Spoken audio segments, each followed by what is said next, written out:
క్రీస్తులో అతి ప్రియముగా పిలువబడిన సహోదర సహోదరులందరికీ మన తండ్రి అయిన దేవుని పేరున, మన రక్షకుడు ప్రభు అయిన యేసుక్రీస్తు పేరున ప్రతి ఒక్కరికి కృపను సమాధానం ఉంటుంది అని విశ్వసిస్తూ ఈ యొక్క కూటమికి ప్రేమతో మిమ్మల్ని అందరిని ఆహ్వానిస్తున్నాము.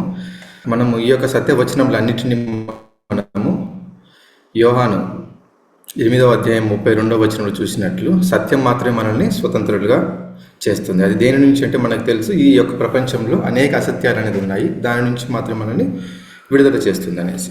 మనం గత పాఠంలో మనం చూసాము, పరిశుద్ధ వాక్యాన్ని బట్టి మనకు ఈ యొక్క ప్రపంచాన్ని 3 భాగాలుగా మనం విభజించాము, మనం అర్థం చేసుకోవడానికి కాలానుగుణంగా.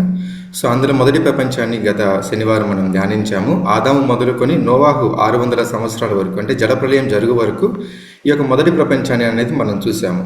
అందులో ఆ యొక్క కారణాలను, ఎందుకు జలప్రలయాన్ని దేవుడు అనుమతించాడు, అంతటి నాశనానికి కారణాలు ఏంటి అనే విషయాన్ని మనం ధ్యానించడానికి ముందుగా ఈ యొక్క సృష్టి, ఈ యొక్క భూమి అనేది ఎలా దేవుని చేత క్రియేట్ చేయబడింది అనే విషయాన్ని మనం చూసాము. సో అందులో భూమి నిరాకారంగాను శూన్యంగాను ఉన్నప్పుడు మొదటి రోజున దేవుడు వెలుగును కలగజేశాడు. కానీ అదే వెలుగు, దానికి కారణం ఏంటి? సూర్యచంద్రుడు. కానీ 4వ దినమున దాని యొక్క నియమించాడనే విషయాన్ని మనం చూసాము. దానికి గల కారణాలు చూసాము. భూమి వాతావరణంలో వివిధ రకాల పొరలు అనేది ఏర్పరచడానికి, అది ఒక క్రమంలోకి తీసుకురావడానికి 4 రోజులు వ్యవధి పట్టిందనేసి మనం చూసాము. అదే రెండవ విధంగా జలములను వేరు చేయడం అనేది చూసాము. భూమి చుట్టూ నీటి వలయంగా కెనోపీని తయారు చేయడము, అదేవిధంగా భూమి మీద సముద్రాలుగా విభజించడం అనేది చూసాము. తర్వాత 3వ దినమున ఎండిన నేలను చెట్లను సృష్టించడం చూసాము. 4వ దినమున మనం చూసాము సూర్యచంద్రులను నియమించడం, భూమికి వెలుగును రప్పించడానికి మనం చూసాము.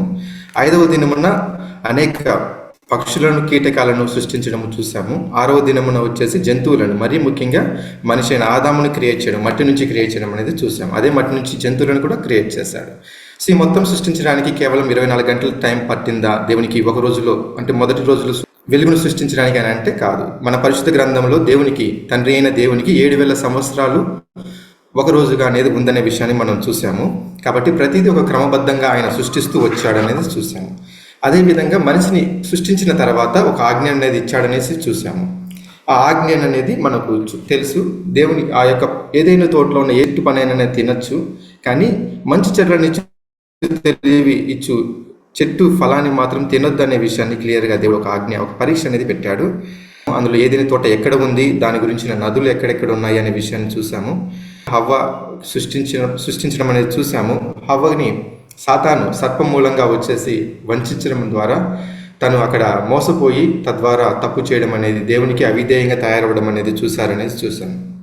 తర్వాత జరిగింది తెలిసి మనకు, ఏదైనా నుంచి బయటికి పంపించడం, ఆ తర్వాత వారికి సంతానం కలగడం, తద్వారా అలా విస్తరించిపోతున్న సమయంలో మనకు తెలుసు దేవుడు ఎదురు చూస్తున్న సంతానం దేంటి అనే విషయాన్ని మనం చూసాం. ఎందుకు మనిషిని క్రియేట్ చేశాడంటే దైవభక్తి గల సంతానం అనేది పెరగాలి అనే విషయంతో ఆదాంని సృష్టించాడు. కానీ ఆ సంతానం కాకుండా వేరే విధంగా జరిగిందనే విషయంతో మనం చూసాం. దానికి కారణం దేవదూతలు ఎందుకు వచ్చారనేది చూసాము. దేవుడు పరలోకంలో ఉన్నాడు, మనిషి భూమి మీద ఉన్నాడు. దేవుని యొక్క చిత్తాన్ని మనిషికి తెలియపరచడానికి దేవదూతలను ఉపయోగించుకొని వారి యొక్క దేవుని యొక్క సందేశాలను వీరికి వివరించడానికి మనిషి రూపంలో వీళ్ళు, ఎందుకంటే ఆత్మ రూపంలో ఉంటారు, ఏ రూపంలో కావాలంటే ఆ రూపాన్ని తీసుకునే శక్తి అనేది దేవుడు వీరికి ఇచ్చారు. తద్వారా మనిషి రూపంగా వచ్చి వీరికి వివరించి తిరిగి వెళ్ళేవారు అనేసిగా చూసాము.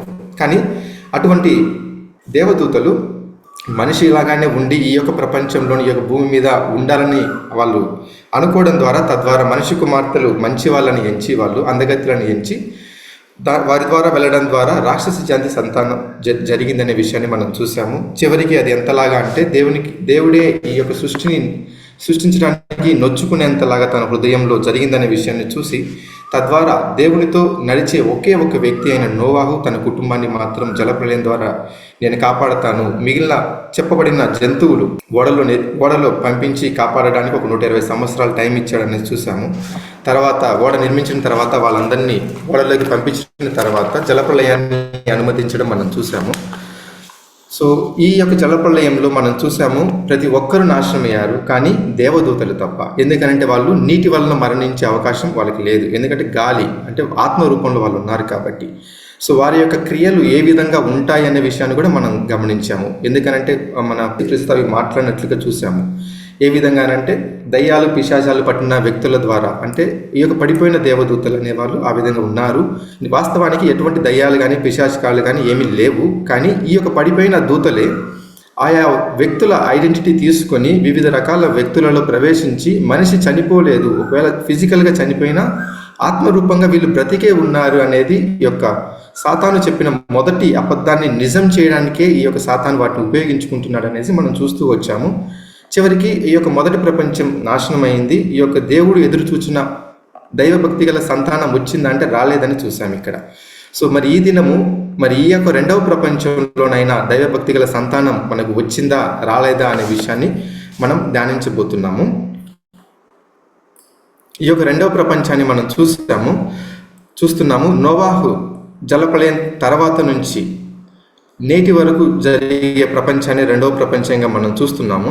ఈ యొక్క మూడు ప్రపంచాలని మనము ఎప్పుడైతే మనం పూర్తిగా ధ్యానిస్తామో వచ్చే మూడో ప్రపంచం, ఈ రెండవ ప్రపంచం తర్వాత మూడో ప్రపంచం వస్తుంది. అందులో ప్రతి ఒక్కరికి రక్షణ అనేది వస్తుంది. ఈ మూడు ప్రపంచాలను మనకు క్షుణ్ణంగా మనకు అర్థమైతే ఖచ్చితంగా దేవుని యొక్క ప్రణాళిక ఏంటి, ఆయన యొక్క చిత్తం ఏంటి అనేది మనకు పూర్తిగా భవిష్యత్తులో ఏం జరగబోతుంది, ప్రస్తుతం ఏం జరుగుతుంది, గతంలో ఏం జరిగిందనే విషయాలను మనకు పూర్తిగా అర్థమయ్యే అవకాశం అనేది ఉందనే విషయాన్ని మనం చూడగలం. సో ఇప్పుడు ఈ యొక్క రెండవ ప్రపంచానికి దానికి ముందుగా ఏం జరిగిందంటే ఆదికాండం 7వ అధ్యాయం 11వ వచనంలో చూస్తే నోవాహుకు 600 సంవత్సరాల వయస్సు 2వ నెల 17వ దినమున మహాగాధముల ఊటలన్నీయు జలముల ఊటలన్నీయు ఆ దినమందే విప్పబడెను, ఆకాశపు తూములు విప్పబడెను. సో ఇక్కడ వర్షం ద్వారా దేవుడు ఇదివరకే కెనోపీగా భూమి చుట్టూ ఉంచిన నీటిని వర్షం రూపంలో విడుదల చేస్తున్నాడు. అదేవిధంగా భూమి కింద ఉన్న వాటరు, సముద్రాలు కానివ్వండి, భూమి లోపల ఉన్న వాటర్ని కానివ్వండి, పైకి ఉప్పొంగేలాగా చేస్తున్నాడు. తద్వారా వర్షం అనేది బాగా వరదలు బీభత్సంగా వచ్చి నాశనమైందనేసి చూసాము. సో దీని తర్వాత మళ్ళీ అది ఎంతవరకు జరిగిందనే విషయాన్ని మనం 8వ అధ్యాయంలో 13-14 వచనాల్లో చూస్తే 601వ సంవత్సరం మొదటి నెల తొలి దినమున నీళ్లు భూమి మీద ఇంకిపోయాను. నోవాహుకి 601వ సంవత్సరం మొదటి నెల మొదటి రోజున భూమి మీద ఉన్న నీళ్ళన్నీ ఇంకిపోయాయి. అదే నోవాహు ఓడకప్పు తీసి చూసినప్పుడు నేల ఆరి ఉండెను. 2వ నెల 27వ దినమున భూమి ఎండి ఉండెను. అక్కడ నీళ్ళ ఇంకింది మొదటి నెల మొదటి రోజున, నోవాకి 601వ సంవత్సరం. అదే పూర్తిగా ఎండిపోయింది ఎప్పుడు అంటే 2వ నెల 27వ తేదీన అనేది మనం చూడగలం. ఈ మధ్య వ్యవధి మనం ఇక్కడ చూస్తే సంవత్సరం 10 రోజులు, 370 రోజులు అనే విషయాన్ని మనం ఇక్కడ చూడగలం. 370 రోజులు ఎలా అవ్వచ్చు అనే విషయం మనం చూస్తే సంవత్సరానికి మనకు 365 రోజులు ఉన్నాయి.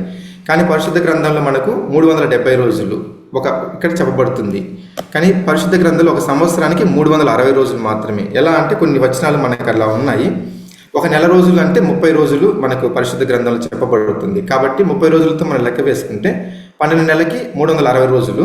సో మిగిలిన 10 రోజులు, టోటల్గా 370 రోజులు అనేది ఈ యొక్క కార్యం, ఈ జలప్రళయం మొత్తము నోవాహు ఓడ ఎక్కినప్పటి నుంచి చివరికి భూమి మీద వాళ్ళు తిరిగి కాలు పెట్టడానికి 370 రోజులు, సంవత్సరం 10 రోజులు అనేది జరిగిందనే విషయాన్ని మనం చూడగలం.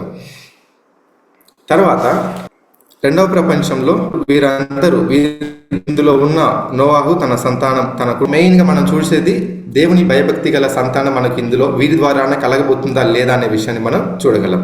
సో వీరితో పాటు అక్కడున్న జంతువులు ఇవన్నీ మనకు అక్కడ ఈ యొక్క రెండవ ప్రపంచంలో కొత్తగా ఉన్న భూమి మీద ఇంకే మనిషి అక్కడ నివసించలేదు, వాళ్ళ ఏది జంతువులు లేవు, ఈ వీళ్ళు తప్ప. సో వీళ్ళతో ఇక్కడ ఆ ప్రపంచం అనేది నింపబడుతుంది. మనకు తెలుసు దైవభక్తి గల సంతానం వీరి ద్వారా వస్తుందా లేదా అనే విషయాన్ని మనం చూస్తే వీరి ద్వారా మనకు ఈ రెండవ ప్రపంచాన్ని దేవుడు ప్రారంభిస్తున్నాడు. సో దేవుడు ఇక్కడ వీళ్ళకి వచ్చిన తర్వాత వీరితో మాట్లాడుతున్నాడు.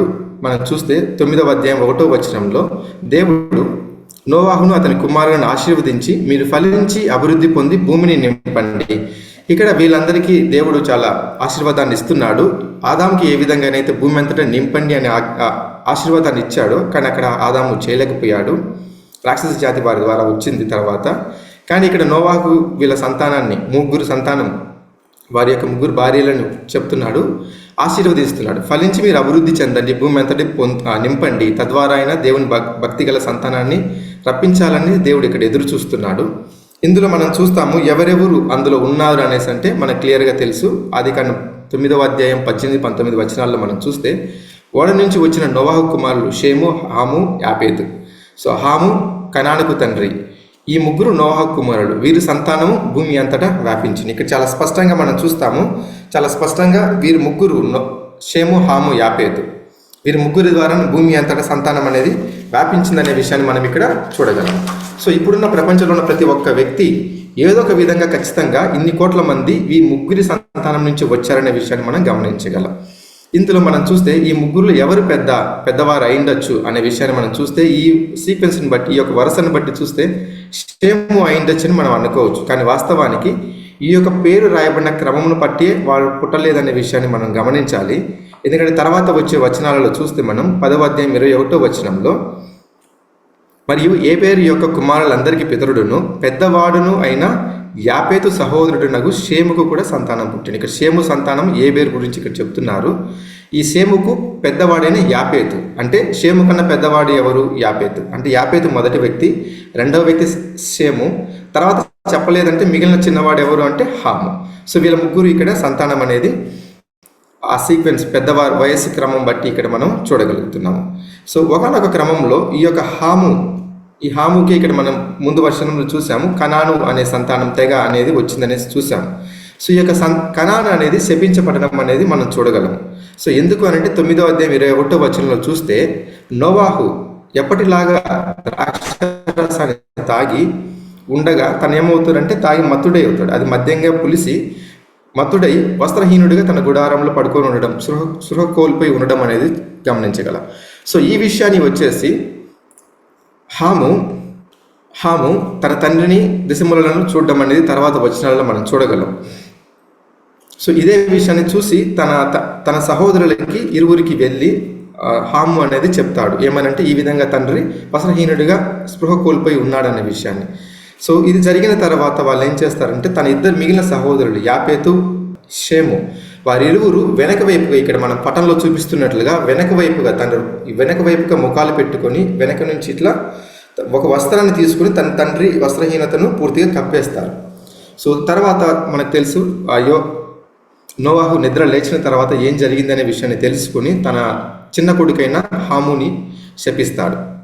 సో సేమ్ టైం అదే వచనాన్ని మనం ఇక్కడ చూడగలము. 9వ అధ్యాయం 25వ వచనంలో, కనాను శపించిన వాడై తన సహోదరులకు దాసుడగును. సో తన ఇరువురి మిగిలిన సహోదరులు యాపేతు, షేముకి హాము సంతానము కనాను అనే తెగ అనే వారు వీరిరువురికి దాసులుగా, బానిసలుగా ఉంటారనే విషయాన్ని మనం ఇక్కడ చూస్తున్నాము.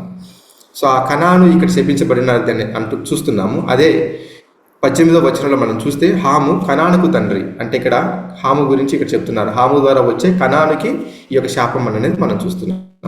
సో ఇక్కడ ఈ ముగ్గురు సంతానంలో హాము సంతానము ఇక్కడ మనం చూస్తున్నాము, దైవభక్తి గల సంతానం వచ్చే అవకాశం లేదు, ఎందుకంటే ఒక శాపాన్ని ఇక్కడ తీసుకున్నాడు. సో మిగిలిన ఇద్దరు సంతానం గురించి మనం చూద్దాము, హాము, యాపేతు. సో వీరిరువురిలో ఎవరి నుంచి దేవుని సంతానం వస్తుందనే విషయాన్ని మనం ఇక్కడ చూడగలము. 9వ అధ్యాయం 26వ వచనంలో మనం చూస్తే, నోవాహు మిగిలిన ఇరువురికి దేవుడి ద్వారా ఆశీర్వదిస్తున్నాడు. 26వ వచనంలో మనం చూస్తే, అతడు షేము దేవుడిని యెహోవా స్తుతించబడును గాక, కనాను అతనికి దాసుడు. ఇక్కడ షేము దైవభక్తి గల విషయంగా ఇక్కడ ఉండే విషయాన్ని మనం ఇక్కడ చూస్తాం. దేవుడైన యెహోవా స్తుతించబడును గాక, షేము ద్వారా స్తుతించబడతాడు. అంటే దేవుని యందు భయభక్తులు గల వారిగా వీళ్ళు ఉంటారు, వీరి కుటుంబం, వీరి యొక్క తర్వాత తరములు ఉంటాయనే విషయాన్ని ఇక్కడ చూస్తాం. అయినప్పటికీ కనాను ఇతనికి దాసులుగా ఉంటారనే విషయాన్ని ఇక్కడ మళ్ళీ రుజువు చేస్తుంది. అదే వచనాన్ని అది షేము గురించి చూసాము. యాపేతు గురించి మనం చూసామంటే 27వ వచనంలో చూడొచ్చు, దేవుడు యాపేతుని విశాలపరచును, అతడు షేము గుడారంలో నివసించును, అతనికి కనాను దాసుడగును. ఇక్కడ యాపేతు విషయంలో కూడా చాలా క్లియర్గా కనాను దాసుడుగా ఉండే విషయాన్ని మనం చూడగలం. సో ఇక్కడ ఇద్దరిలో ఒకరు ఎలిమినేటెడ్, దేవుని భయభక్తి గల సంతానం రావడానికి. మిగిలిన ఈ ఇద్దరిలో యాపేతు గురించి చూస్తే బాగా విశాలపరుస్తాడు, అంటే బాగా డెవలప్మెంట్, బాగా అభివృద్ధి చెంది ధనవంతులుగా ఇక్కడ ఉంటాడు. ఒకవేళ యాపేతు అనుకున్నప్పటికీ, ఒకవేళ అనుకుంటే షేము యొక్క ఇంటిలలో కూడా నివాసం చేయగల అవకాశం అనేది ఇతనికి ఉందని చూడాలి. సో వీరి 3 ఆశీర్వాదాలను బట్టి, హాముకు శాపాన్ని బట్టి మనం ఈ విధంగా మనం చూడగలం. సో ఇక్కడ మొదటి వ్యక్తి షేము, రెండో వ్యక్తి హాము, మూడో వ్యక్తి యాపేతు. మరి వీళ్ళు భూమి అంతటా ఏ విధంగా వీళ్ళు స్ప్రెడ్ అయ్యి ఉండొచ్చు అనేసి అనుకుంటే మనం చూడగలము ఇక్కడ. సో హాము వచ్చేసి ఆఫ్రికా కంట్రీస్కి మేజర్గా స్ప్రెడ్ అయినట్లుగాను, యూరప్కి వచ్చేసి యాపేతు విస్తరించినట్లుగాను, అలానే ఆసియా, ఇప్పుడున్న మిడిల్ ఈస్ట్ కంట్రీస్, మధ్యప్రాచ్యంలో ఈ యొక్క షేము సంతానం అనేది విస్తరించుండొచ్చు అనే విషయాన్ని మనం ఇక్కడ గమనించగలం. సో ఇక్కడ చూస్తే మనకు ఈ యొక్క భూమి మొత్తము ఖండాలుగా విభజించబడినట్లుగా ఉంది వాస్తవానికి, కానీ ఆ వారున్న సమయానికి అది మొత్తం ఒకటిగా ఉందనే విషయాన్ని మనం గమనించాలి. సో ఇది ఎలా జరిగింది అనే విషయాన్ని కూడా మన యొక్క పరిశుద్ధ గ్రంథం చాలా చక్కగా చెప్తుంది. 10వ అధ్యాయం 25వ వచనంలో మనం చూస్తే, ఏబేరుకి 2 కుమారులు పుట్టిరి. సో వారిలో ఒకని పేరు పేలెగు. ఏలయనగా ఆ దినములలో భూమి దేశాలుగా విభాగింపబడెను. అతని సహోదరుని పేరు యోక్తాను. సో ఇక్కడ పేలెగు, సో షేము సంతానం నుంచి వచ్చిన వారు ఏబేరు, వారికి వచ్చిన సంతానం పేలెగు, తర్వాతి తరం. ఆ తరంలో పేలేగు సమయంలో మాత్రం ఈ యొక్క భూమి అనేది దేశాలుగా విభజించబడింది అనే విషయాన్ని మనం చూడగలం. సో దేశాలుగా విభజించబడింది అంటే, సో ఒకటిగా ఉన్న భూమి కొంచెం కొంచెంగా విభజించేటప్పుడు అక్కడ చుట్టూ ఉన్న నీరు అనేది రావడం ద్వారా ఆ భూమి అనేది ఇంకా విడిపోతూ మధ్యలో నీరు ఆక్యుపై చేస్తూ వచ్చిందనే విషయాన్ని మనం గమనించగలం.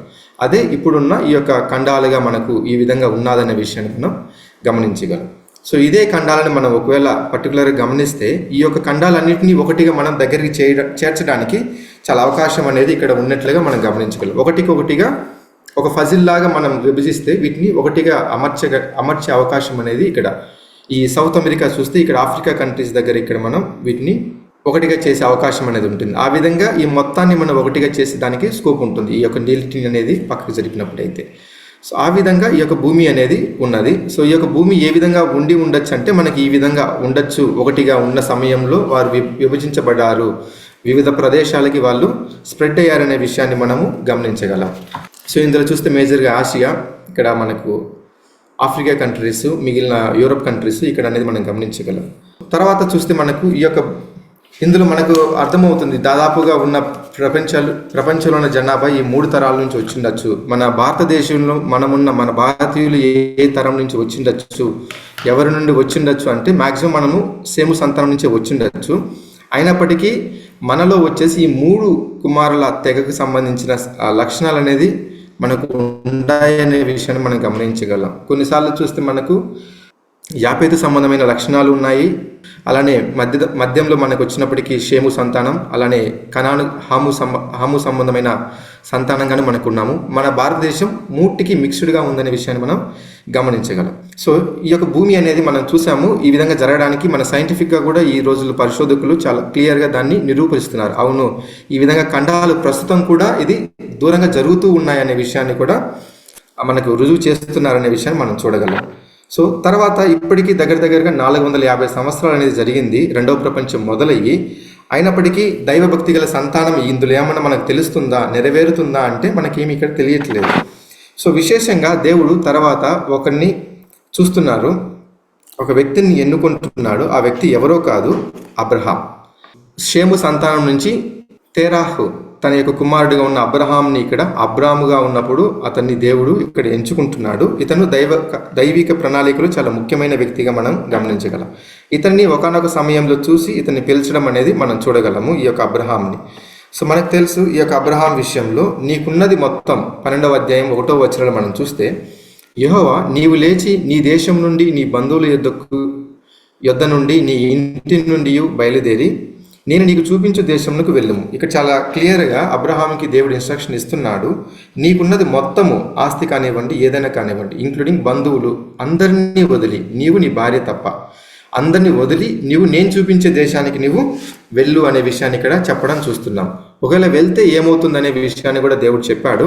2-3 వచనాల్లో మనం చూస్తే, నిన్ను గొప్ప జనముగా చేసి నిన్ను ఆశీర్వదించి నీ నామమును గొప్పగా చేయుదును, నీవు ఆశీర్వాదముగా నుండువు, నిన్ను ఆశీర్వదించే వారిని ఆశీర్వదించేదను, నేను దూషించే వారిని శపించేదను, భూమి యొక్క సమస్త వంశంలో నీ యందు ఆశీర్వదింపబడని అబ్రహాంతో చెప్పాను. సో దేవుడు ఇలా నువ్వు చేస్తే నీకు ఈ ఆశీర్వాదం నీ సంతానం ద్వారా భూమి మీద ఉన్న సమస్త జనులు నీ ద్వారా ఆశీర్వదింపబడతారు నీ యొక్క సంతానం ద్వారా అనే ఒక ఆశీర్వాదాన్ని దేవుడు ఇక్కడ చెప్తున్నాడు.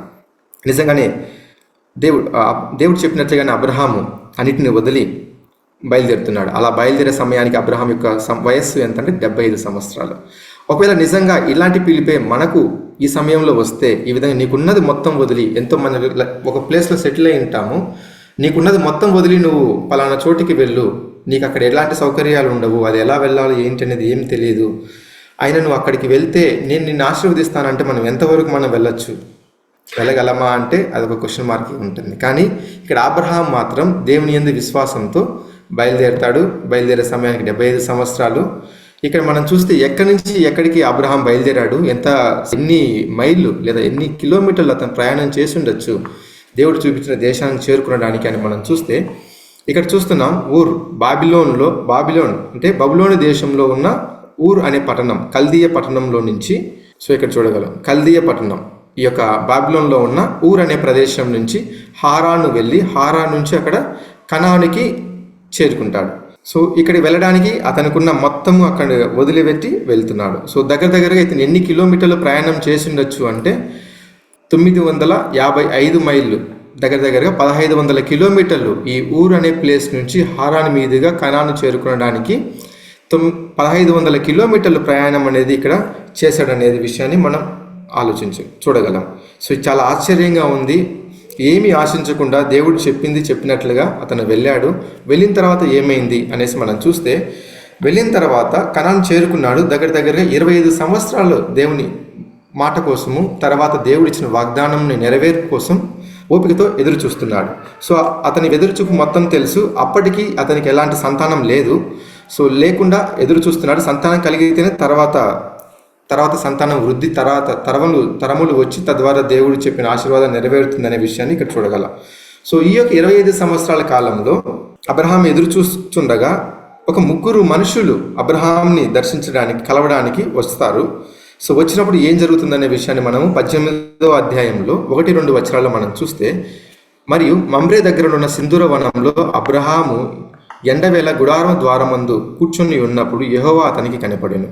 సో అతడు కనులెత్తి చూచినప్పుడు 3 మనుషులు అతని ఎదుట నిలవబడి ఉండేరు. అతడు వారిని చూచి గుడారం వాకిట నుండి వారిని ఎదుర్కొనుటకు పరిగెత్తి నేల మట్టుకు వంగి, తర్వాత వచనం చూస్తే, ప్రభువా నీ కటాక్షము నా మీద నున్న ఎడల ఇప్పుడు నీ దాసుని దాటిపోవద్దు.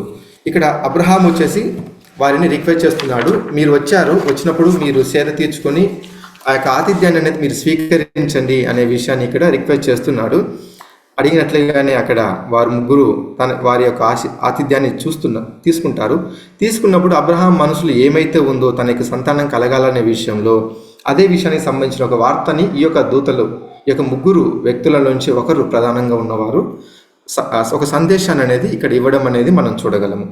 సో ఇందులో క్లియర్గా మనం 18వ అధ్యాయం 10వ వచనం మనం చూస్తే, అందుకు ఆయన, మీదిటికి ఈ కాలమున నీ యొద్దకు నిశ్చయముగా మరలా వచ్చేదను, అప్పుడు నీ భార్య అయిన షారాకు ఒక కుమారుడు కలిగినని చెప్పాను. షారా ఆయన వెనుకనున్న గుడారం ద్వారం దగ్గర ఉండి ఈ మాట వింటూ ఉంది. సో అబ్రహాం మనసులో ఏమైతే ఉందో, వచ్చిన వారిలో ఒకరు ప్రముఖుడు యెహోవాను చూసినని చెప్పారు కదా, అతను ఇక్కడ చెప్తున్నాడు, తన మనసులో ఉన్న దానికి సమాధానం చెప్తున్నాడు. వచ్చే ఈ కాలానికి అంటే వచ్చే సంవత్సరానికి నీకు కంపల్సరీగా నీ యొక్క భార్య అయిన షారా ద్వారా నీకు కుమారుడు కలుగుతుంది అనే విషయాన్ని ఇక్కడ మనం చూస్తాం. ఈ విషయాన్ని ఇక్కడ షారా గుడారం లోపల వంటగదిలో ఉండి వింటూ ఉంది. సో వింటున్నప్పుడు ఇక్కడ షారా యొక్క పరిస్థితి ఎలా ఉండొచ్చు అంటే, ఇక్కడ మనం చూడగలం 12వ వచనంలో, షారా నేను బలం ఉడిగిన దాననై తర్వాత నాకు సుఖము కలుగున నా యజమానుడు వృద్ధుడై ఉన్నాడు కదా అని తనలో నవ్వుకొనేను. ఇక్కడ షారా యొక్క శరీర పరిస్థితి, స్త్రీలో జరగవలసిన ప్రతి ప్రక్రియ అనేది నిలిచిపోయిన తర్వాత నేను నిజంగా జన్మను ఇవ్వగలనా, ఎందుకంటే తన యొక్క బలహీన స్థితి తనకు తెలుసు కాబట్టి తను ఇది ఎలా సాధ్యమవుతుందనే విషయంతో తను తన మనసులో నవ్వుకున్నట్లుగా మనం ఇక్కడ చూడగలం. కానీ దేవుడు తలుచుకుంటే ప్రతిదీ సాధ్యమనే విషయాన్ని మనకు తెలుసు. ఇదే ఇప్పుడు ఇక్కడ షారా నవ్వుకున్నది. బట్ దీనికంటే ముందుగా మన అబ్రహాం కూడా ఇదే పరిస్థితిలో ఉన్నాడు అనే విషయాన్ని మనం గమనించగలం.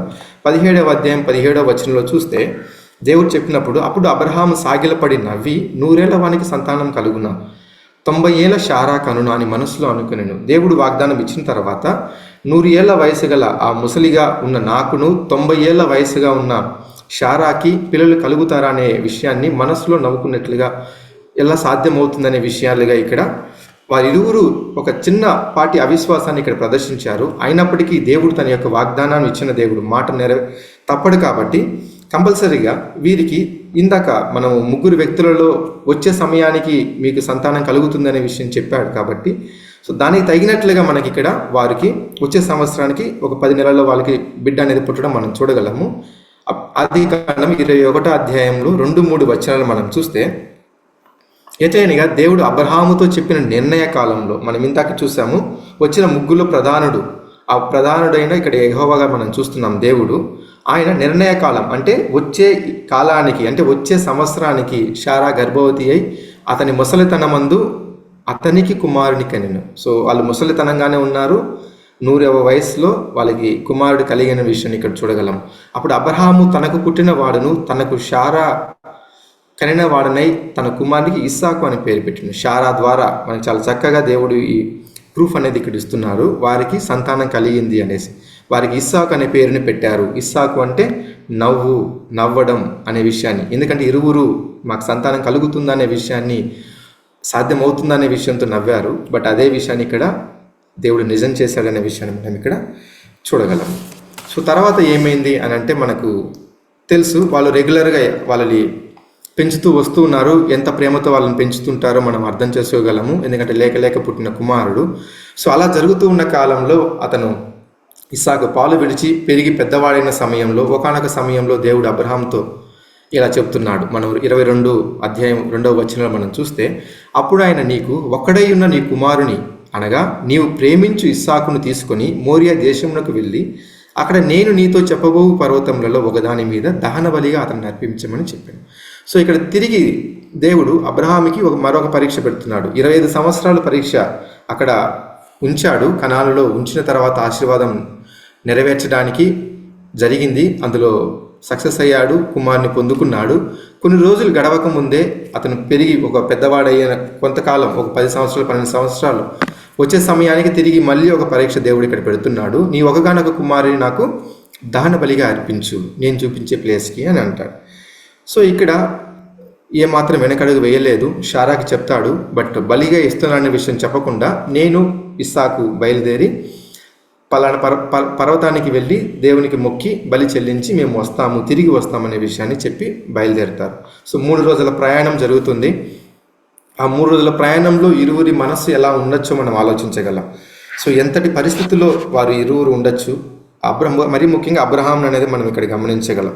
ఒకవేళ వద్దు అనుకుంటే వెనక్కి వెళ్ళే ఛాన్సు ఉంది, ఎందుకంటే ఈ 3 రోజుల ప్రయాణంలో ఎటువంటి నిర్ణయం అని తీసుకోవచ్చు. ఆయన అబ్రహాం అక్కడ ఎలాంటి వెనుకకు తీసే నిర్ణయాన్ని తీసుకోకుండా ముందుకే సాగాడనే విషయాన్ని మనం గమనించగలం. సో చివరికి 3 రోజుల ప్రయాణంలో అక్కడ మోరియా దేశంలో దేవుడు చూపించిన పర్వతానికి చేరుకుంటారు. చేరుకున్న తర్వాత ఇక్కడ అతనితో పాటు వచ్చిన దాసులకి వారిని అక్కడే ఈ యొక్క కిందనే మీరు పర్వతం కిందనే గాడిదతో పాటు మీరు ఉండండి, నేను నా కుమారుడు మేము పైకి వెళ్ళి దేవునికి బలి చెల్లించి అంటే మొక్కి మేము తిరిగి వచ్చేదము అనే విషయాన్ని చెప్తారు. ఇక్కడ వాస్తవానికి ఇప్పుడు అబ్రహాము వెళ్ళేది ఇస్సాకును బలిగా ఇవ్వడానికి, కానీ ఇక్కడ అబ్రహాం చెప్తున్నాడు క్లియర్గా, మేము వెళ్ళి మొక్కి బలి చెల్లించి తిరిగి ఇద్దరము వస్తామనే విషయాన్ని ఇక్కడ చెప్పడం చూడగలం. సో ఇస్సాకును బలిగా ఇస్తే మళ్ళీ ఏ విధంగా ఇస్సాకు తిరిగి వస్తాడు? సో మరి అబద్ధం ఏమన్నా అబ్రహాం చెప్తున్నాడా అంటే, మరి అబ్రహాము మన చరిత్ర మనకు తెలుసు, మరి అబ్రహాం ఆ విధంగా ఏమన్నా అబద్ధం చెప్తాడా అంటే లేదు, ఎంత విశ్వాసంతో ఉంటాడనే విషయాన్ని మనం చూడగలం. సో సేమ్ టైం ఇక్కడ అబ్రహాం అనేది విశ్వాసంతో ఉన్నాడు దేవుని మీద. సో ఎందుకనంటే మనకు తెలుసు దేవుడే వాగ్దానం ఇచ్చాడు, వాగ్దాన పుత్రుడుగా ఈ యొక్క ఇస్సాకు ఉన్నాడు. తన సంతానం ద్వారానే మిగిలిన ప్రపంచ జనాభా మొత్తం ఆశీర్వదించబడబోతుందనే విషయాన్ని ఇక్కడ అబ్రహాము చాలా విశ్వాసంతో ఉన్నాడు. ఒకవేళ ఈ యొక్క విశ్వాసంతోనే ఇస్సాకుని బలిగా తీసుకున్నప్పటికీ తిరిగి ఇచ్చే అవకాశం, తిరిగి ఇవ్వగలిగిన శక్తి దేవునికి ఉంది అనేంతలాగా ఇక్కడ అబ్రహాం అనేది పూర్తిగా దేవుని మీద విశ్వసిస్తూ ఉండడం అనే విషయాన్ని మనం ఇక్కడ చూడగలం. ఇప్పుడు అబ్రహాం మాత్రమే కాదు, అదేవిధంగా ఇస్సాకు యొక్క పాత్రను కూడా మనం గమనిస్తే తన యొక్క తండ్రిని పూర్తిగా లోబడి తన తండ్రి చెప్పిన మాటకి విధేయుడై ఇక్కడ ఉన్నాడనే విషయాన్ని మనం ఇక్కడ గమనించగలం.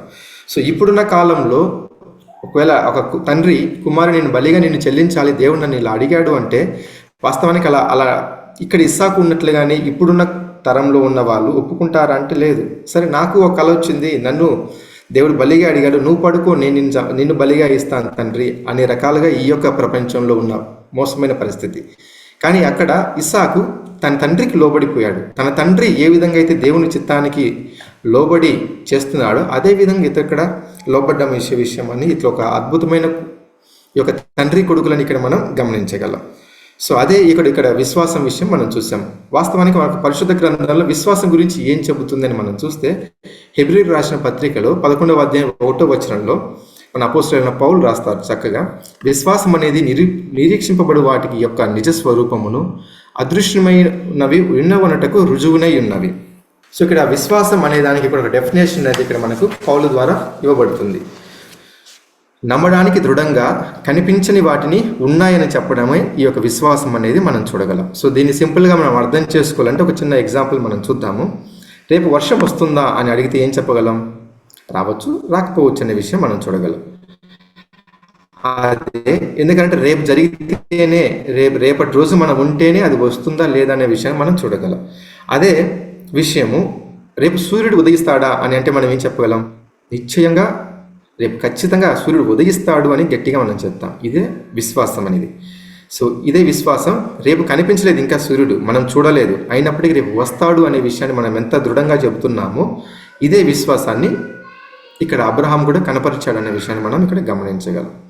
సో తర్వాత ఎందుకు అనే విషయాన్ని మన వాక్యానుసారంగా మళ్ళీ మనం ఇక్కడ ధ్యానిస్తే 21వ అధ్యాయం 12వ వచనంలో, అయితే దేవుడు ఈ చిన్నవారిని బట్టి నీ దాసిని బట్టి నీవు దుఃఖపడవద్దు, శారా నీతో చెప్పు ప్రతి విషయంలో ఆమె మాట వినుము, ఇస్సాకు వలన అయినదే నీ సంతానం అవ్వబడను. సో ఇక్కడ చాలా చక్కగా దేవుడు చెప్తున్నాడు, శారా ద్వారా పుట్టిన ఇస్సాకు వలన మాత్రమే నీకు సంతానం పెరుగుతుంది, సంతానం వారిదే నీకు అవ్వబడుతుంది అనే విషయాన్ని ఇక్కడ చూడగలం. అదే విషయాన్ని మన హెబ్రీయులకు రాసిన పత్రికలో దృఢంగా ఇది మనం చూడగలము. 11వ అధ్యాయం 17-18 వచనాలలో, అబ్రహాము శోధింపబడి విశ్వాసమును బట్టి ఇస్సాకును బలిగా అర్పించాను. ఇక్కడ పూర్తిగా బలిగా అర్పించాడా అంటే అర్పించలేదు, బట్ అర్పించడానికి పూర్తి ప్రయత్నం చేశాడు. బలిగా చెల్లించడానికి ఆ చివరి సెకండ్ వరకు ఉన్నాడు బలిగా ఇవ్వడానికి. ఎవడు ఆ వాగ్దానమును సంతోషంతో అంగీకరించును, ఇస్సాకు వలనైనది నీ సంతానం అనబడును అని ఎవనితో చెప్పబడినో ఆ అబ్రహాము మృతులలో సైతము లేపుటకు దేవుడు శక్తివంతుడని ఎంచినవాడే.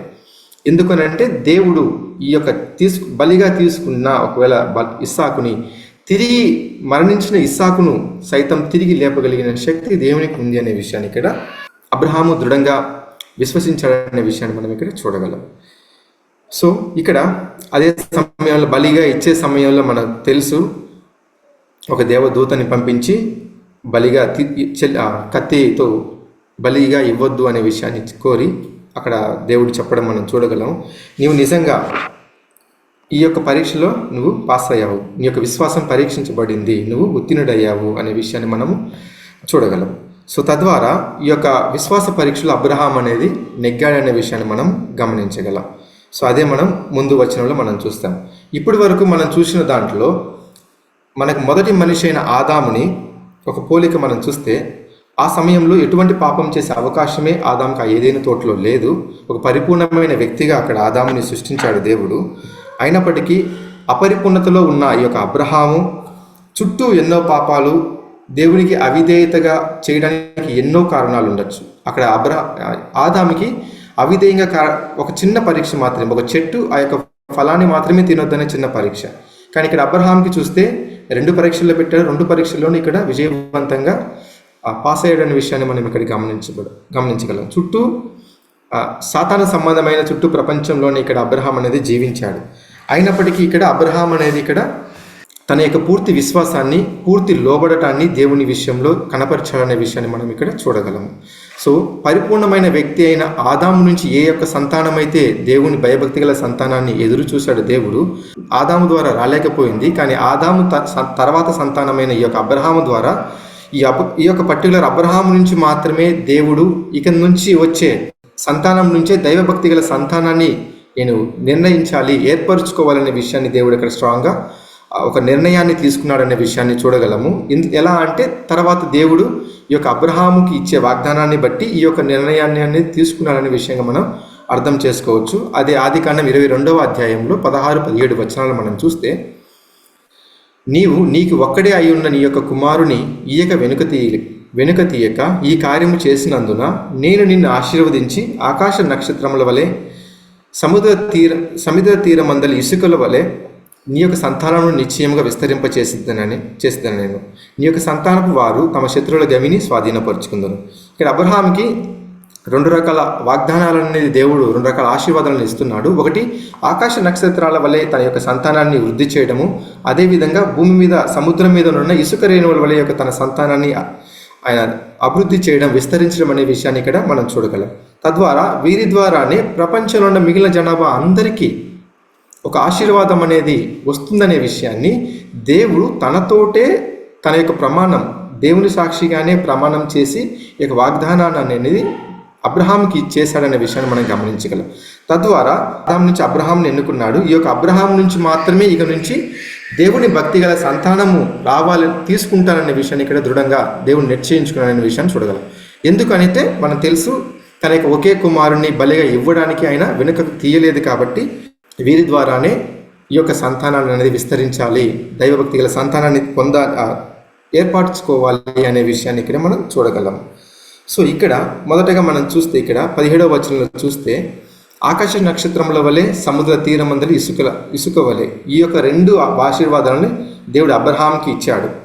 ఈ యొక్క అబ్రహాంకి ఇచ్చిన ఈ యొక్క 2 ఆశీర్వాదాల ద్వారానే దైవభక్తి గల సంతానం అనేది వస్తుందనే విషయాన్ని మనం ఇక్కడ పూర్తిగా జ్ఞాపకం చేసుకోవాలి. ఇంకా వేరే అవకాశమే లేదు వేరే ప్రపంచం నుంచి రావడానికి.